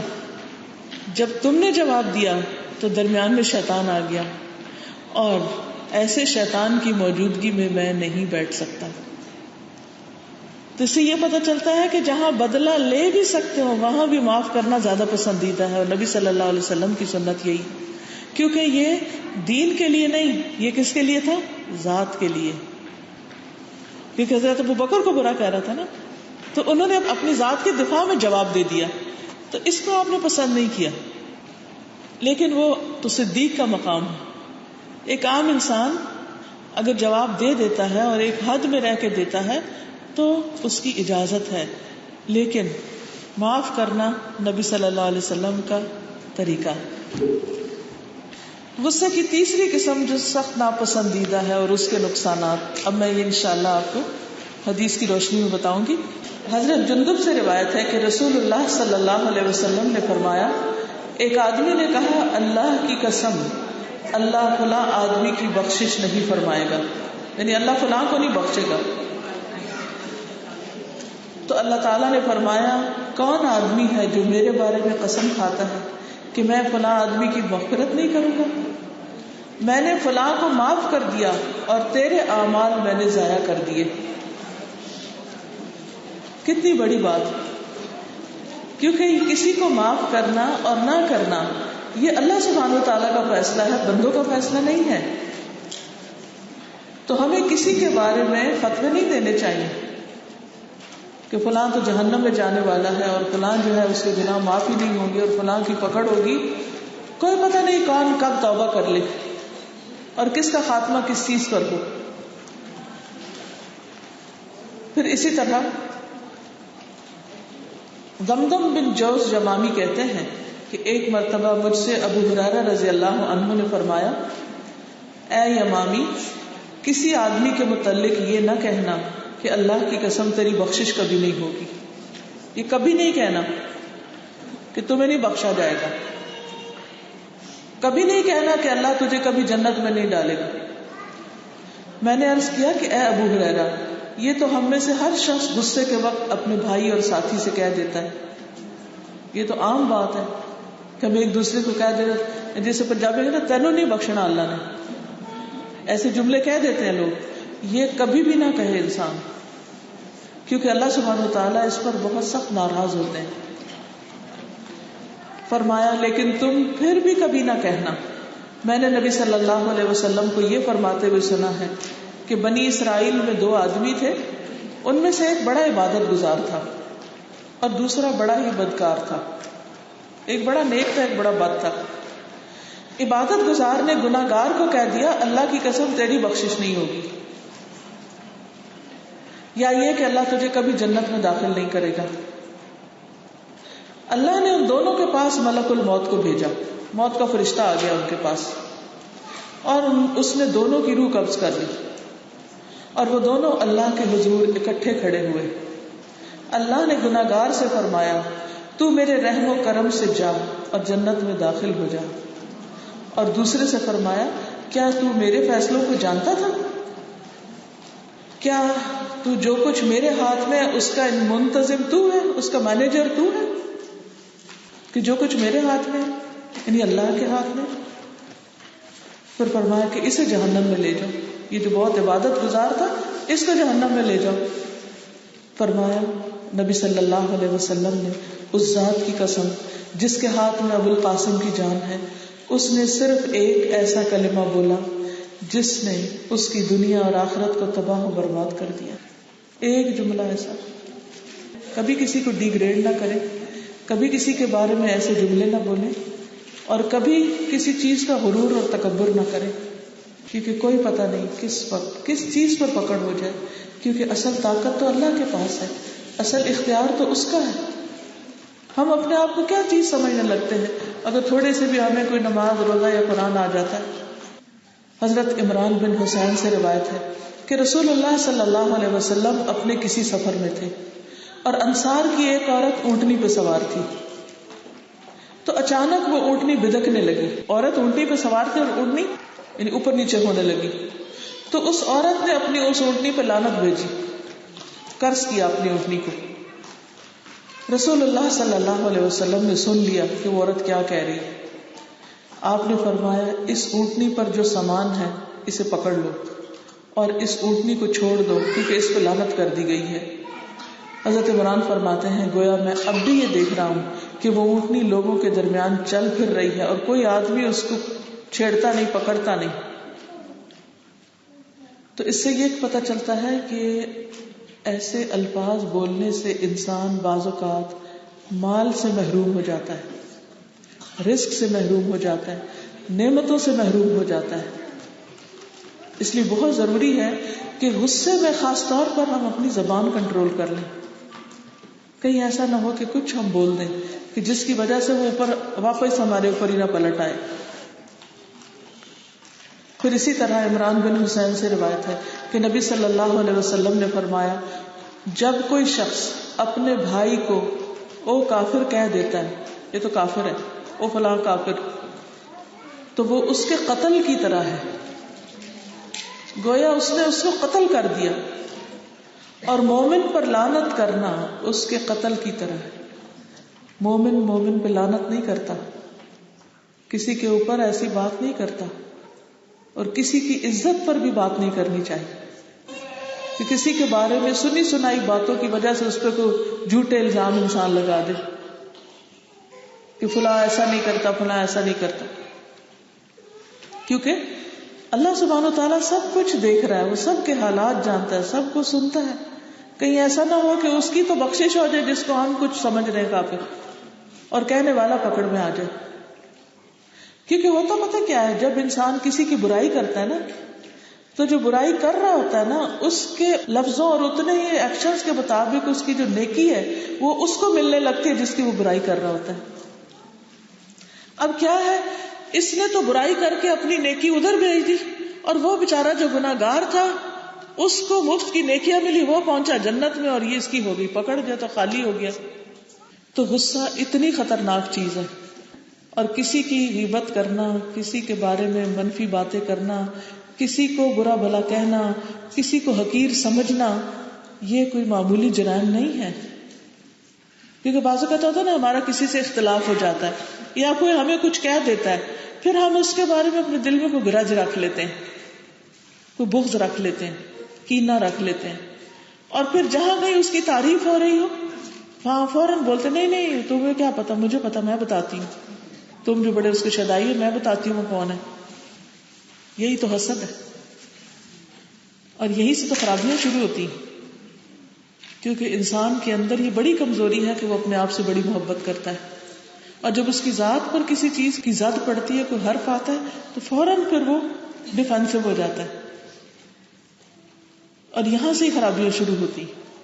اسی وجہ سے پھر انسان کو اپنا کوئی عیب نظر نہیں آتا، وہ سارے عیب صرف دوسروں میں تلاش کرتا رہتا ہے۔ حالانکہ اگر انسان دوسرے کی خوبیاں تلاش کرے اور اپنی غلطیاں تلاش کرے تو اس کے لیے جینا بھی آسان ہو، دوسرا یہ کہ اس کے ساتھ تعلقات بھی اس کے اچھے ہو جائیں۔ پھر اسی طرح یہ ہے کہ بعض اوقات غصے میں انسان اپنے آپ کو برا بھلا کہنے لگتا ہے۔ کئی لوگ کہتے ہیں ہائے میں مر جاؤں، فلاں ہو جائے، ایسا ہو جائے، ویسا، خود کو لعنت ملامت کرنے لگتے ہیں۔ تو یہ بھی سخت ناپسندیدہ ہے۔ ہماری زندگی ہمارے پاس ایک امانت ہے، ہمیں حق نہیں دیا گیا کہ ہم اپنے آپ کو قتل کر ڈالیں یا سوئسائڈ کریں۔ جو شخص جس چیز سے سوئسائڈ کرتا ہے قیامت کے دن اسی سے اپنے آپ کو مارتا رہے گا، اور جہنم میں ہمیشہ اس مصیبت میں ہی پڑا رہے گا۔ مثلا اگر کسی نے اوپر بلڈنگ سے اپنے آپ کو نیچے گرایا ہے تو وہ دوزخ میں ہر وقت اپنے آپ کو گراتا رہے گا، ہر وقت گراتا رہے گا، ہر وقت گراتا رہے گا۔ کسی نے اسٹرینگل کیا اپنے آپ کو تو وہ اسی کے ساتھ جہنم میں بھی اپنے آپ کو اسٹرینگل کرتا رہے گا۔ کسی نے اگر کوئی چھری ماری اپنے آپ کو یا کوئی زہر پی لیا تو وہاں بھی وہی کچھ کرتا رہے گا۔ کیونکہ بعض لوگ یہ سمجھتے ہیں نا کہ اچھا خودکشی کر لیتے ہیں غصے میں آ کے، غصے کا یہ بھی ایک، جیسے قتل نتیجہ ہے نا، تو ایسے خودکشی بھی ایک نتیجہ غصے کا۔ تو انسان سمجھتا ہے اس طرح میری دنیا کے جو میرے مصائب ہیں، یہ مصیبتیں ہیں، یہ تکلیفیں دور ہو جائیں گی۔ وہ دور نہیں ہوگی، وہ تو ایسی شروع ہوگی کہ جو کبھی ختم نہیں ہوگی۔ تو مومن تو سوچ بھی نہیں سکتا، جس کا آخرت پر ایمان ہے اور جو جانتا ہے کہ آخرت کتنی بڑی چیز ہے اور جہنم کتنی بڑی بلا ہے، وہ تو ایسی کسی بات کی سوچ بھی نہیں آ سکتی اس کو۔ وہ بڑی سے بڑی تکلیف برداشت کر لے گا، لیکن وہ خودکشی کی نہیں سوچے گا۔ اس کے ذہن میں خیال بھی نہیں آئے گا، اگر شیطان ڈالے بھی تو فوراً اس کا نکالے گا کہ یہ تو کوئی حل ہی نہیں ہے مسائل کا، یہ تو مسائل سے فرار ہے۔ چلو انسان دنیا میں اگر ایک چیز سے بھاگ کے دوسری کی طرف جاتا ہے تو وہاں کوئی سکھ پائے تو فائدہ، اور اگر ایک چیز سے بھاگ کے اس سے زیادہ مصیبت میں جا گرتا ہے، یہ تو ایسے ہی کہ جیسے کوئی شخص کسی اونچی چھت پہ کھڑا ہو اور کسی سے بھاگ کے اور چھت کے کنارے جا پہنچے اور وہاں سے نیچے چھلانگ مار دے۔ تو آپ دیکھیں کہ وہ اوپر والی مصیبت بڑی تھی یا نیچے گر کے جان دینے والی بڑی۔ اس لیے انسان کو ہمیشہ محتاط رہنا چاہیے اور ہمیشہ اپنے اعمال کا جائزہ لیتے رہنا چاہیے، اور خاص طور پر جب انسان کسی اور پہ لعنت کرتا ہے تو وہ لعنت خود اس کے اپنے اوپر پلٹ کے آتی ہے۔ کیونکہ ہوتا ہے کہ جب قرض کرتا ہے نا انسان کسی کو، چاہے اپنے بچوں کو کر رہا ہو یا کسی کو بھی کر رہا، حتیٰ کہ جانور کو بھی کر رہا، تو اگر وہ اس کا مستحق ہے تو اس پہ پڑ جائے گی، اگر اس کا مستحق نہیں تو وہ آسمان کی طرف اٹھے، کوئی نہیں، واپس جس نے بولا گا اس کے اوپر آ کے پڑے گی. تو کسی کو قرض کرنا دراصل اپنے آپ کو قرض کرنا ہے کہ فلاں کے ہاتھ ٹوٹے، فلاں مر جائے، فلاں ایسا ہو، فلاں ایسا. ایسی باتیں غصے میں کبھی بھی نہیں نکالنی چاہیے. بعض لوگ اپنے بچوں کو برا بھلا کہتے ہوئے ان کو بد دعائیں دینے لگتے ہیں. کتنا بھی غصہ ہو بچوں پر، اپنی زبان بس روک لے، کیونکہ وہ اٹھ گئی نا، وہ دعا قبول ہو گئی نا، تو پھر روئیں گے بھی خود ہی. تو تھوڑی دیر کی بات ہے، بند کر لیں اپنے اس ابلتے دل کو. نبی صلی اللہ علیہ وسلم نے فرمایا اپنی جانوں کے خلاف بد دعا نہ کیا کرو، نہ اپنی اولاد کے خلاف بد دعا کیا کرو، نہ ہی اپنے مال کے خلاف بد دعا کیا کرو، کیونکہ ممکن ہے وہ بد دعا ایسے وقت میں مانگی جائے جب اللہ تعالیٰ سے کچھ مانگا جاتا ہو اور وہ تمہیں عطا کرنے کے لیے تمہاری دعا قبول کر لے. یعنی بعض گھڑیاں ایسی ہوتی ہیں نا جو اسپیشل آفر کہ اس وقت جو بھی دعا کرے گا ان سب کی قبول ہو جائے گی. تو ایسا نہ وہ گھڑی ہو اور تم اس وقت وہ مانگو کہ جس سے مصیبتوں کے دروازے کھل جائیں، انلمیٹڈ پریشانیاں آگے آ جائیں. تو اس لیے بہت ضروری ہے کہ انسان اس چیز سے بچ کے رہے. غصے کا ایک اور بہت بڑا نقصان ہوتا ہے کہ انسان کسی کی نصیحت نہیں سن سکتا. کوئی اگر اس کو سمجھانے کی کوشش کرے تو وہ سن کے نہیں دے گا. ایک دفعہ ایک صحابی تھے تو وہ اپنے غلام کو مار رہے تھے، تو غصے میں تھے. پیچھے سے نبی صلی اللہ علیہ وسلم آ گئے، انہوں نے آواز دی تو وہ کہتے ہیں میں اتنے غصے میں تھا مجھے سمجھ نہیں آئی کس کی آواز ہے. نبی صلی اللہ علیہ وسلم قریب آ گئے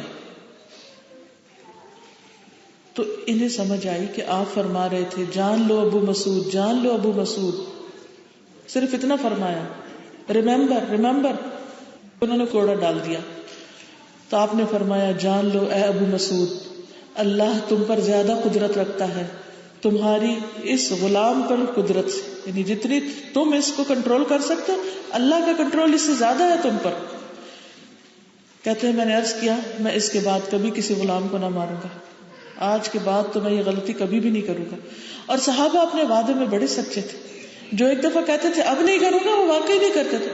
ہم 10 دفعہ کہتے ہیں اب نہیں کروں گا، تھوڑے دن کے بعد پھر وہی حرکت شروع کر دیتے ہیں. پھر غصے کے وقت کرنا کیا چاہیے؟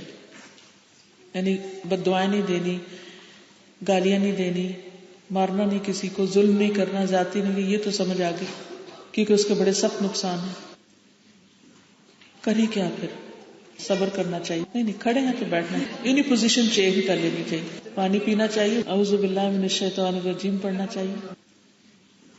جب کوئی یاد کرائے تو یاد آ جانا چاہیے، پھر انسان کو رک جانا چاہیے.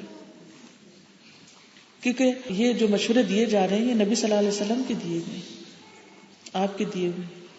اور اگر آپ کوئی چیز سمجھاتے تو اور ہم مان لینا کہ ہاں انشاءاللہ میں کروں گا تو اللہ تعالیٰ یاد بھی کرا دیں گے. ہمیں کبھی بھی اپنے آپ کو ایکسکیوز نہیں دینی چاہیے کہ یہ ہو نہیں سکتا. اس کا مطلب ہم انکار کر رہے ہیں کہ یہ اٹس ناٹ پاسبل، ہم یہ سولوشن نہیں مانتے، کوئی اور بتائیں. تو جو اللہ کے رسول صلی اللہ علیہ وسلم نے سولوشن دیے وہ سب سے بہترین ہے، انہیں پر عمل کی کوشش کرنی چاہیے. جیسے پیچھے میں نے آپ کو بتایا نا کہ نبی صلی اللہ علیہ وسلم کی چادر کھینچی گئی تو آپ نے اس کو کنٹرول کر لیا غصے کو، اور آپ مسکرانے لگے، اسمائل کرنے لگے. زیادہ زیادہ کیا ہوتا تھا؟ آپ کے چہرے سے اظہار ہوتا تھا، آپ کا رنگ بدل جاتا تھا. عبداللہ کہتے ہیں کہ نبی صلی اللہ علیہ وسلم حسب دستور مال غنیمت تقسیم کر رہے تھے، سب کو دے رہے تھے حصہ. تو ایک انصاری نے کہا اللہ کی قسم اس تقسیم سے اللہ کی رضامندی مقصود نہیں، آپ نے ٹھیک نہیں تقسیم کی. آپ دیکھیے کہ نبی صلی اللہ علیہ وسلم پر بھی لوگ بات کرنے سے نہیں باز آئے، ہم کیا چیز ہے. میں نے کہا کہ میں نبی صلی اللہ علیہ وسلم سے ضرور اس بات کو کہوں گا. چنانچہ میں آپ کی خدمت میں حاضر ہوا. اس وقت آپ اپنے صحابہ کے سامنے بیٹھے ہوئے تھے. میں نے چپکے سے آپ کو بتایا تو آپ پر بہت شاک گزرا، آپ کو بہت تکلیف ہوئی، لیکن آپ کے چہرے کا رنگ بدل گیا. آپ غصے میں تھے، یہاں تک کہ میں نے سوچا کاش میں آپ کو نہ بتاتا. آپ نے فرمایا اب دیکھیے غصے میں آنے کے باوجود کیسے کنٹرول کیا. آپ نے فرمایا موسیٰ علیہ السلام کو اس سے زیادہ تکلیف دی گئی تھی لیکن انہوں نے صبر کیا. یعنی ایسے موقع پر کیا کرنا چاہیے؟ کسی ایسے کی بات یاد کر لینی چاہیے کہ جس سے انسان کو تسلی ہو جائے. مثلاً آپ پر کوئی جھوٹا الزام لگا دے تو آپ کو سوچنا چاہیے حضرت عائشہ رضی اللہ تعالیٰ عنہ پہ کیسا الزام لگا دیا گیا تھا جس کی کوئی حقیقت نہیں تھی. تو میں کون ہوں؟ میں تو ایک عام لڑکی. اگر کوئی آپ کو کہے کہ آپ جو کچھ کر رہی ہیں یہ کوئی اللہ کے لیے نہیں کر رہی، دنیا کمانے کے، مثلا مجھے کوئی کہہ دے کہ یہ جو آپ پڑھاتی پھر رہی ہیں یہ تو اپنی دنیا کی خاطر کر رہی ہیں، آخرت کے لیے نہیں کر رہی، اس کو پتا ہے یہ مجھے پتا ہے، مجھے پتا ہے نا. تو اگر وہ ایسی بات کہے کہ جس پہ پھر مجھے غصہ آئے گا کہ اس نے کیسے میرے بارے میں یہ فتویٰ دے دیا، اس کو کیا خبر، اس کو کیا حق کہ میرے بارے میں کہے، تو ایسی صورت میں انسان کو سوچ لینا چاہیے کہ اللہ کے رسول صلی اللہ علیہ وسلم کو تو اس سے بڑی باتیں کہی گئی تھی لیکن آپ نے لوگوں کو جواب نہیں دیا. غصے میں نہیں آپ بولے واپس ان سے کہ تم کیا جانو میری نیت بڑی سچی ہے. جب کوئی آپ کو جھوٹا الزام بھی لگائے تو اس وقت فوراً غصے میں آ کے ڈیفینسو نہ ہو، اس وقت کنٹرول کرنے کی کوشش کریں، کیونکہ اگر وہ شخص اپنی بات میں سچا ہے تو اللہ تعالیٰ آپ کی اصلاح کر دے گا، اور اگر وہ غلط کر رہا ہے تو اللہ تعالیٰ اس کو سمجھا دے گا، اس کو ہدایت دے دے گا ہمارے طرز عمل کی وجہ سے کہ نہیں تم غلط ہو، میں تو ایسا نہیں. اس طرح انسان کی اصلاح ہو جاتی. پھر یہ ہے کہ غصے کے باوجود حق بات کہنی چاہیے، کتنے بھی غصے میں ہو لیکن کسی کے اوپر ناروا بات نہ کریں جبکہ ہمارا دل اس کی گواہی نہ دے رہا ہو. عبداللہ ابن عمر فرماتے ہیں میں رسول اللہ صلی اللہ علیہ وسلم سے جو باتیں سنتا تھا لکھ لیتا تھا اور یاد کر لیتا تھا، یعنی آپ کی حدیثوں کو لکھ کر زبانی یاد کر لیتا تھا. لیکن قریش نے مجھے منع کیا، کہنے لگے تم کیا ہر وقت جو بات سنتے ہو لکھتے رہتے ہو. حالانکہ آپ صلی اللہ علیہ وسلم انسان ہیں، کبھی ان کو غصہ بھی آ جاتا ہے، کبھی آپ خوش بھی ہوتے ہیں. تو میں نے لکھنا چھوڑ دیا، کیا پتا میں غلطی نہ کچھ لکھ دوں. پھر ان کو چین نہیں آیا، پھر انہوں نے اس کا ذکر نبی صلی اللہ علیہ وسلم سے کیا کہ اس طرح میں آپ کی ہر بات لکھ لیتا ہوں اور مجھے اس طرح منع کر دیا گیا کہ ہر بات نہ لکھوں.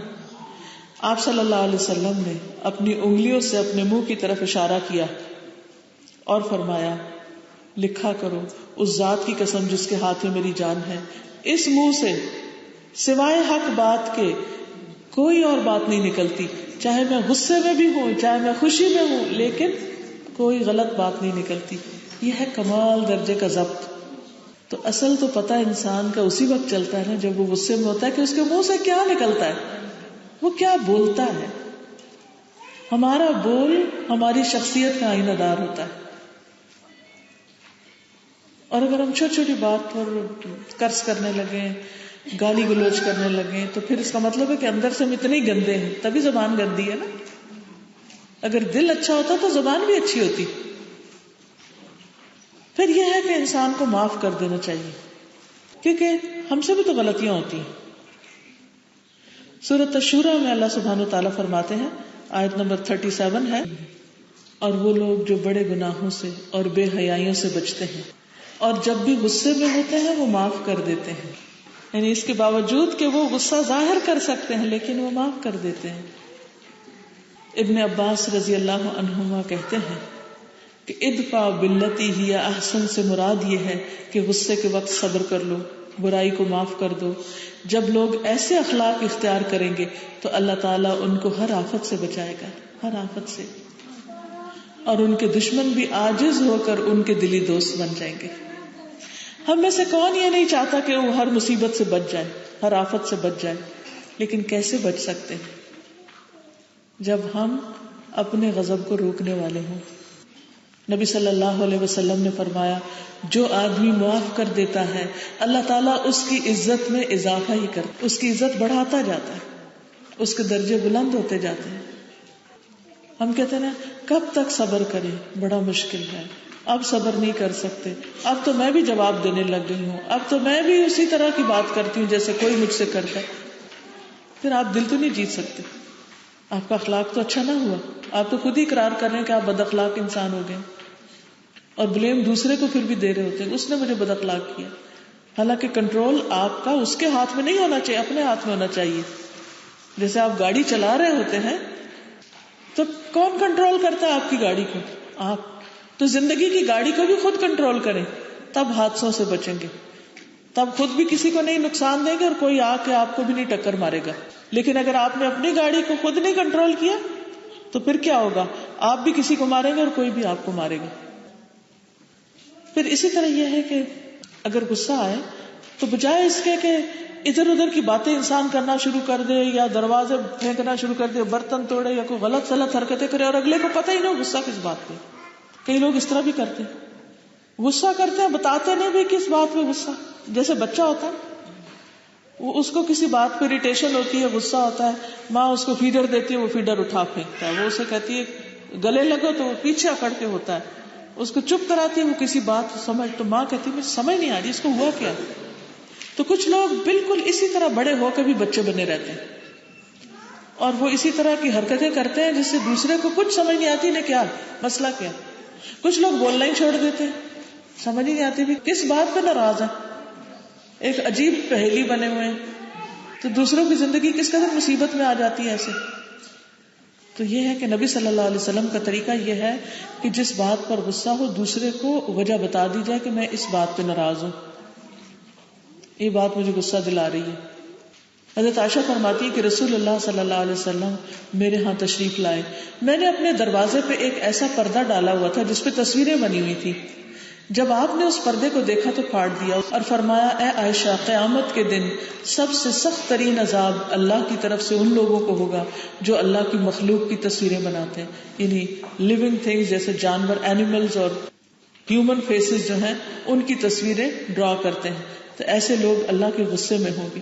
تو آپ نے اس کو واضح کر کے بتا دیا. پھر یہ ہے کہ غصے کے بجائے دوسرے کو سمجھا دینی چاہیے بات. ایک شخص آیا، آپ صلی اللہ علیہ وسلم اپنے صحابہ کے ساتھ بیٹھے ہوئے تھے، اس نے آ کے مسجد میں پیشاب شروع کر دیا.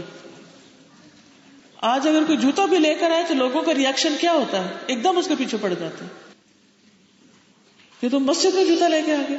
کتنا ناراض ہوتے ہیں. بچے اگر کچھ کر دے تو ان پہ کتنا برستے ہیں. صحابہ اٹھے اور اس شخص کو کچھ روکنے کے لیے سختی کرنے لگے. آپ نے صحابہ کو کنٹرول کر لیا، نہیں چپ چپ. جب وہ پیشاب کر چکا تو آپ نے اس کو بلایا. آپ نے فرمایا کہ دیکھو مسجدیں پیشاب اور گندے کام کرنے کے لیے نہیں ہوتی، مساجد میں پیشاب یا کوئی گندگی وغیرہ کرنا مناسب نہیں. یہ ایک مسجد ہے اللہ عز و جل کے ذکر، نماز پڑھنے اور قرآن مجید پڑھنے کے لیے بنائی گئی ہے. یعنی اللہ کا گھر ہے، اس میں ذکر ہوتا ہے، اس میں پیشاب نہیں کیا جاتا. کیونکہ وہ باہر سے کوئی بدو آیا تو اس کو پتہ ہی نہیں تھا. بعض اوقات کسی کو پتہ ہی نہیں ہوتا کہ یہاں کے ایٹیکیٹس کیا ہیں، کدھر جانا کدھر نہیں جانا، کیا کرنا کیا نہیں کرنا. تو جیسے گاؤں میں دیہاتوں میں لوگ کہیں بھی پیشاب کرنے بیٹھ جاتے ہیں، اس نے کہا ادھر بھی ٹھیک ہے. لیکن آپ صلی اللہ علیہ وسلم نے غصے کے بجائے دوسروں کو بھی روکا اور اس کو اچھی طرح سمجھا دی بات. پھر اسی طرح بعض اوقات کوئی لا علم ہوتا ہے، ناسمجھ ہوتا ہے، وہ ایسا سوال کر لیتا ہے کہ جو بہت ہی پریشان کرنے والا ہوتا ہے. ایسی صورت میں بھی انسان کو صبر و تحمل سے کام لینا چاہیے، بد زبانی اور لام تان نہیں کرنا چاہیے. کیونکہ نبی صلی اللہ علیہ وسلم نے فرمایا مومن لام تان کرنے والا فحش گو اور بےہودہ گو نہیں ہوتا، کوئی بےہودہ بات نہیں کرتا. یہ ایمان کی علامت ہے، ایمان کی پہچان ہے. حضرت عائشہ فرماتی ہیں کہ رسول اللہ صلی اللہ علیہ وسلم نہ فحش گو تھے، نہ لڑنے جھگڑنے والے تھے، نہ بازاروں میں شور کرتے تھے، نہ برائی کا بدلہ برائی سے دیتے تھے. آپ معاف کرنے والے اور درگزر کرنے والے تھے. یہ ہے ہمارے پیغمبر، پیارے پیغمبر محمد الرسول اللہ صلی اللہ علیہ وسلم، جن کی امت ہونے پر ہمیں فخر ہے. تو ہمیں بھی کیا کرنا چاہیے؟ یہی اخلاق اپنانا چاہیے. حضرت انس کہتے ہیں، حضرت انس نے 10 سال آپ کی خدمت کی، آپ کے خادم تھے. کہتے ہیں کہ رسول اللہ صلی اللہ علیہ وسلم فحش گو نہیں تھے، نہ آپ لعنت ملامت کرنے والے تھے، نہ گالی دیتے تھے. آپ کو بہت غصہ آتا تو صرف اتنا کہتے اسے کیا ہو گیا، اس کی پیشانی خاک آلود ہو. یعنی ایک محاورہ بول دیتے تھے، یہ what's wrong with this person، بس that's it. پھر اسی طرح یہ ہے کہ کبھی بھی ہاتھ نہ چلائیں. یعنی بد دعائیں دینا اور گالیاں دینا تو ایک طرف کبھی کسی پہ ہاتھ نہ اٹھائیں غصے میں. نبی صلی اللہ علیہ وسلم نے اپنی ذات کے لیے کبھی کسی کو مارا نہیں, نہ کسی عورت کو, نہ کسی غلام کو, نہ کسی کمزور کو, کسی کو بھی نہیں. ایک حدیث میں آتا ہے, حدیث قدسی ہے, اللہ سبحانہ وتعالیٰ فرماتے ہیں, اے بندو میں نے ظلم کرنے کو اپنے اوپر حرام قرار دیا ہے, تم بھی ایک دوسرے پر ظلم نہ کرو. یعنی اللہ بندوں پر ظلم نہیں کرتا, تو اللہ کے بندوں کو بھی زیب نہیں دیتا کہ وہ بندوں پر ظلم کرے, زیادتی کرے, یا کسی جانور پر یا کسی بھی مخلوق پر. ایک اور چیز جس کا خیال رکھنا وہ یہ کہ غصے کی حالت میں فیصلے نہیں کرنے, کوئی ڈیسیژن نہیں لینا. آپ بتائیے عام طور پر غصے میں ہم کیا کیا فیصلے کر رہے ہوتے ہیں؟ تعلق قطع کرتے, قسم کھا لیتے آج کے بعد میری اس سے کٹی, میں نے اس سے بات ہی نہیں کرنی. یہ بھی غصے میں ہوتا ہے فیصلہ. قطع تعلق حرام ہے. اور کیا کرتے ہیں, اور کیسے فیصلے کرتے ہیں؟ مثلا غصے کی حالت میں کون کون سے فیصلے کیے جاتے ہیں, ڈیسیژن میکنگ کیا ہوتی؟ مثلا طلاق دینا, یہ بھی ایک ڈیسیژن ہوتا ہے. اور اپنی جائیداد بیچ دینا, یعنی گھر بچوں سے لڑے ہیں تو کہا کہ میں نے تو ان کو کوئی حصہ دینا ہی نہیں, جا کے سائن کر دی اور پراپرٹی بیچ کے پیسے کہیں ادھر ادھر کر دی کہ ان کو محروم کرنا ہے. تو اس سے سخت منع کیا گیا ہے. اور کیا کرتے ہیں لوگ غصے میں؟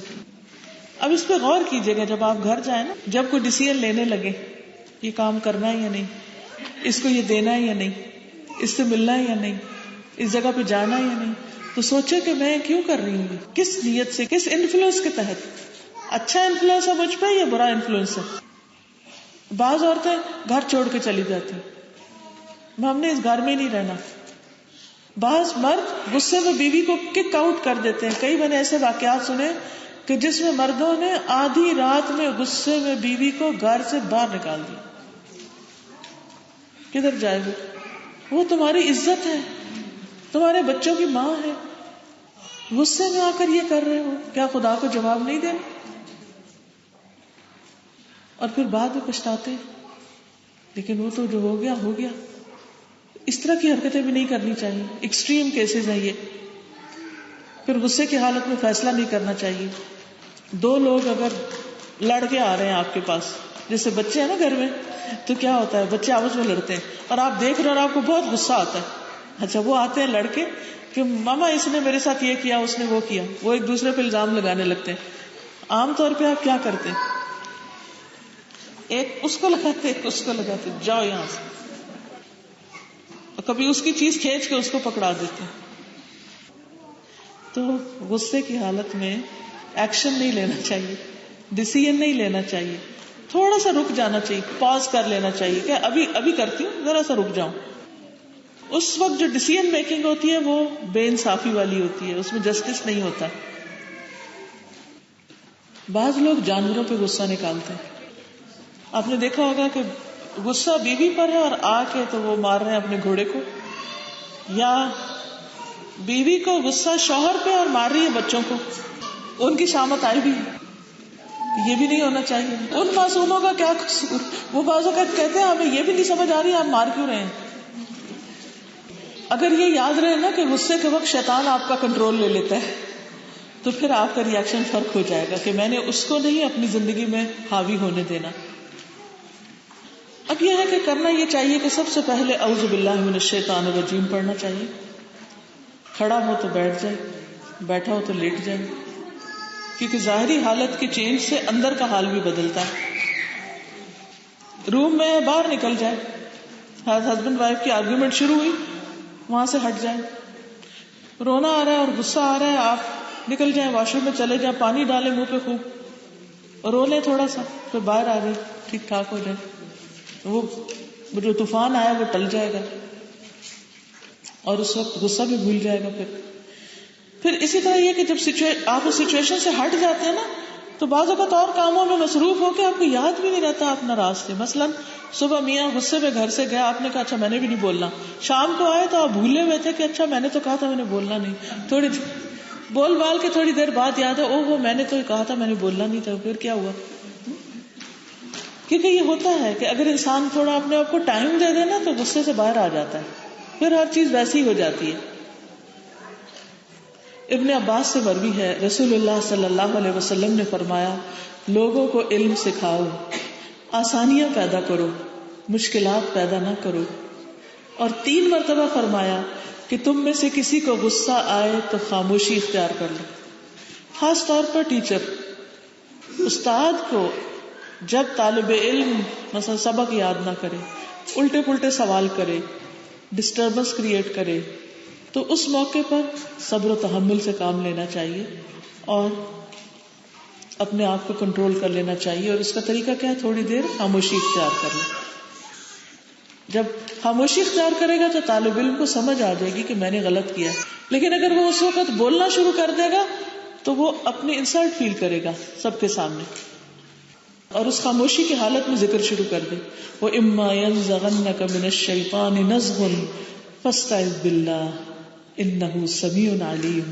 اگر کبھی شیطان کی طرف سے کوئی اکساہٹ محسوس بھی ہو، وہ تمہیں غصہ نکالنے کو ابھارے، تو اللہ کی پناہ طلب کرو کہ اللہ مجھے شیطان کے اس سے نکال کے اپنے کنٹرول میں لے لو.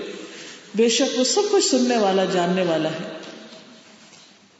رسول اللہ صلی اللہ علیہ وسلم نے فرمایا جب آدمی کو غصہ آ جائے تو کہے اعوذ باللہ، اس سے اس کا غصہ ختم ہونے لگے گا. تجربہ تو کر کے دیکھیں. اعوذ باللہ، اللہ میں تیری پناہ میں آ رہا ہوں. یعنی صرف زبان سے نہیں کہیں بلکہ دل سے بھی کہیں. اللہ کا ذکر غصے کی حالت میں انسان بھول جاتا ہے. قرآن مجید میں آتا ہے وَاذْكُرْ رَبَّكَ إِذَا نَسِيتَ، اپنے رب کو یاد کرو جب تم بھول جاؤ. تو اکرمہ کہتے ہیں اس کا مطلب ہے جب تم غصے میں آ جاؤ، کیونکہ غصے میں انسان جیسے انہوں نے کہا نا کہ بھول جاتے ہیں کہ ذکر بھی کرنا تھا یا کوئی علاج بھی کرنا تھا. تو اللہ سبحانہ و تعالیٰ کہتا ہے نہیں، یاد رکھو. ایک دفعہ بھول کے آئندہ یاد رکھنا. پھر اسی طرح انسان کو عام حالات میں بھی دعا کرنی چاہیے کہ یا اللہ تو میرے غصے کو دور کر دے مجھ سے، اور ناروا غصہ دور کر دے. اور یہ غصہ صرف وہاں استعمال اور اتنا ہی ہو جتنا تو پسند کرتا ہے، کیونکہ کسی مقصد کے لیے آتا ہے نا وہ بھی. اور خاص طور پر اچھے اخلاق کی دعا کرنی چاہیے. وَاهْدِنِي لِأَحْسَنِ الْأَخْلَاقِ لَا يَهْدِي لِأَحْسَنِهَا إِلَّا أَنْتَ وَاصْرِفْ عَنِّي سَيِّئَهَا لَا يَصْرِفُ عَنِّي سَيِّئَهَا إِلَّا أَنْتَ. یہ صحیح مسلم کی دعا ہے. یہ جو قرآنی اور مسنون دعائیں نا اس کے اندر یہ لکھی ہوئی ہے کہ اللہ مجھے اچھا اخلاق دے، اور تیرے سوا کوئی بھی اچھا اخلاق مجھے نہیں دے سکتا. بعض اوقات ماں باپ بھی سمجھاتے ہیں، استاد بھی سمجھاتے ہیں، ہمیں سمجھ کوئی نہیں آتی، نہ ہم بدلتے ہیں. تو کون بدلے گا ہمیں؟ اللہ سبحانہ و تعالیٰ. تو اللہ تعالیٰ سے مانگنا چاہیے اور اللہ مجھ سے برے اخلاق دور کر دے، تیرے سوا کوئی بھی مجھ سے برے اخلاق دور کرنے والا نہیں ہے. پھر یہ کہ انسان غصے پر قابو پانے کا اجر یاد رکھے، کیونکہ جب آپ ایک چیز چھوڑ رہے ہوتے ہیں اور دوسری کچھ مل رہی ہوتی ہے تو وہ آپ کے لیے موٹیویشنل فیکٹر بن جاتا ہے. آپ کو ایک موٹیویشن حاصل ہوتی ہے کہ اچھا میں یہ کر لیتا ہوں، اس کی خاطر کر لیتا ہوں، اس وجہ سے کر لیتا ہوں کیونکہ اس میں میرا فائدہ ہے. اب مثلاً اگر آپ میں سے کوئی بزنس کرتا ہو یا کچھ، تو بعض اوقات آپ اتنے تھکے ہوئے ہوتے ہیں لیکن آپ اپنی شاپ بند نہیں کرتے کیونکہ کسٹمر آ رہے ہیں، آپ کا برا حال ہو رہا ہوتا ہے، پاؤں تھکے ہوئے ہوتے ہیں، لیکن آپ کس لیے نہیں جا کے پیچھے ریلیکس کرنے لگتے؟ نہیں اس وقت کیسے، اس وقت تو میرے مال کمانے کا وقت ہے. تو اسی طرح غصہ آنے کا وقت اجر کمانے کا وقت آ گیا. جب ایسی کیفیت آئے تو اب کہیں کہ اس وقت تو پروفٹ کا ٹائم ہے اور اب مجھے اس میں سے فائدہ حاصل کرنا ہے، آخرت کا اجر کمانا ہے. قرآن مجید میں سورۃ آل عمران آیت نمبر 143، اس میں اللہ سبحانہ وتعالیٰ نے غصہ پینے والوں کی خوبی بیان کی ہے. وَالْقَاظِمِينَ الْغَيْظَ وَالْعَافِينَ عَنِ النَّاسِ وَاللَّهُ يُحِبُّ الْمُحْسِنِينَ. اور غصے کو پی جانے والے اور لوگوں سے درگزر کرنے والے، اور اللہ محسنوں سے محبت رکھتا ہے. یعنی یہ لوگ محسنین میں سے ہیں، بہت عمدہ لوگ ہیں، اچھے لوگ ہیں، ان کی اللہ سبحانہ وتعالیٰ تعریف فرما رہے ہیں. تو ایسے لوگوں سے اللہ بھی محبت کرتا ہے. تو اگر ہمیں یہ خیال ہو کہ اللہ سبحانہ وتعالیٰ کی محبت حاصل ہوگی تو پھر غصہ کنٹرول کرنا آسان ہو جاتا ہے. اسی طرح رسول اللہ صلی اللہ علیہ وسلم نے فرمایا اللہ کے نزدیک غصے کے اس گھونٹ سے زیادہ افضل گھونٹ کسی نے نہیں پیا. وہ گھونٹ جو بندہ اللہ کی رضا میں غصے کو پینے کا پی جاتا ہے، یعنی جب غصہ پی جاتا ہے تو وہ گھونٹ سب سے پسندیدہ ہے اللہ کو. اللہ تعالیٰ کو خوش کر دیتا ہے کہ میرے اس بندے نے اپنی ذات کے لیے انتقام نہیں لیا اور اپنے آپ کو کنٹرول کر لیا. نبی صلی اللہ علیہ وسلم نے فرمایا پہلوان وہ نہیں جو کشتی میں لڑ کے کامیاب ہو جائے، اصلی پہلوان وہ ہے جو غصے کی حالت میں اپنے اوپر قابو پا لے.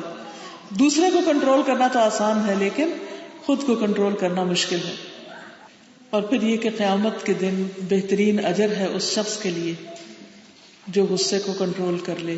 رسول اللہ صلی اللہ علیہ وسلم نے فرمایا جو آدمی اپنے غصے کو نافذ کرنے کے باوجود پی گیا، اللہ تعالیٰ قیامت کے دن اس کے دل کو امیدوں سے بھر دے گا.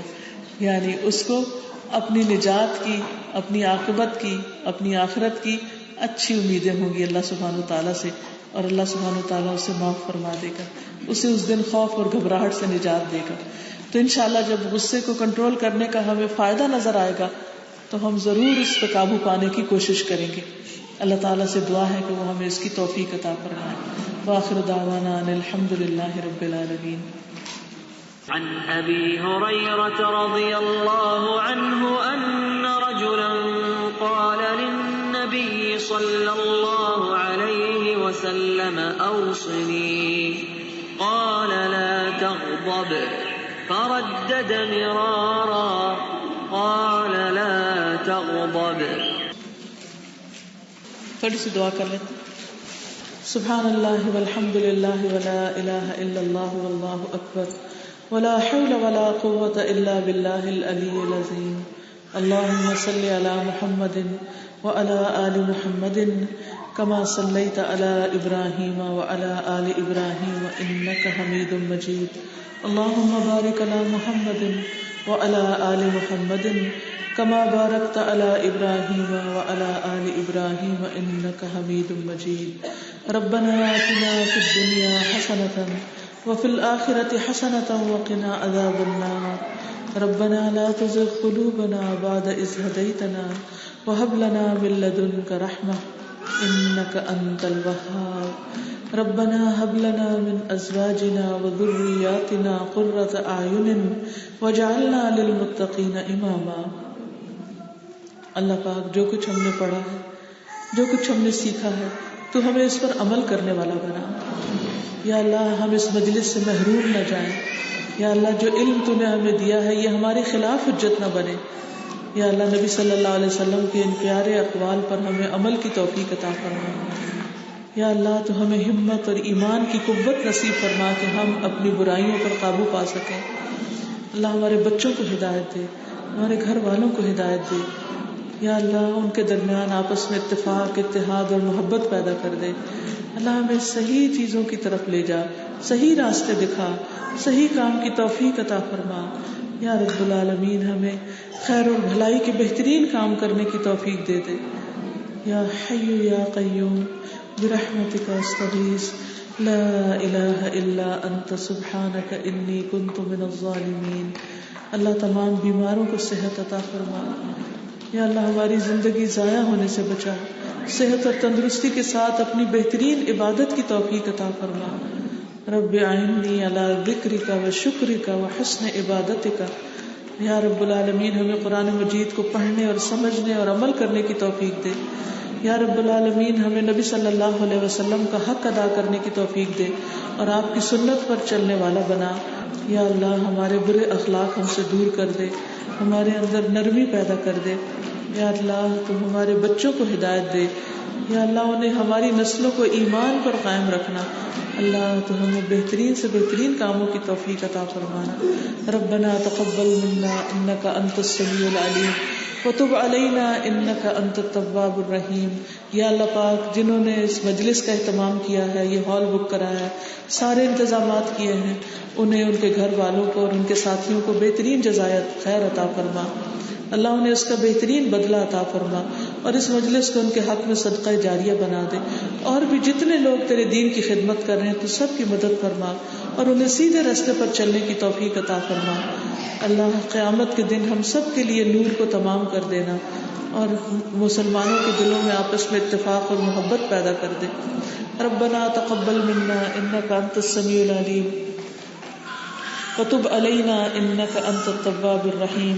وصلی اللہ تعالی علی خیر خلقہ محمد وعلی آلہ واصحابہ واہل بیتہ اجمعین برحمتک یا ارحم الراحمین. الہی آمین. سبحانك اللهم وبحمدك اشهد ان لا اله الا انت استغفرك واتوب اليك. السلام علیکم ورحمۃ اللہ وبرکاتہ.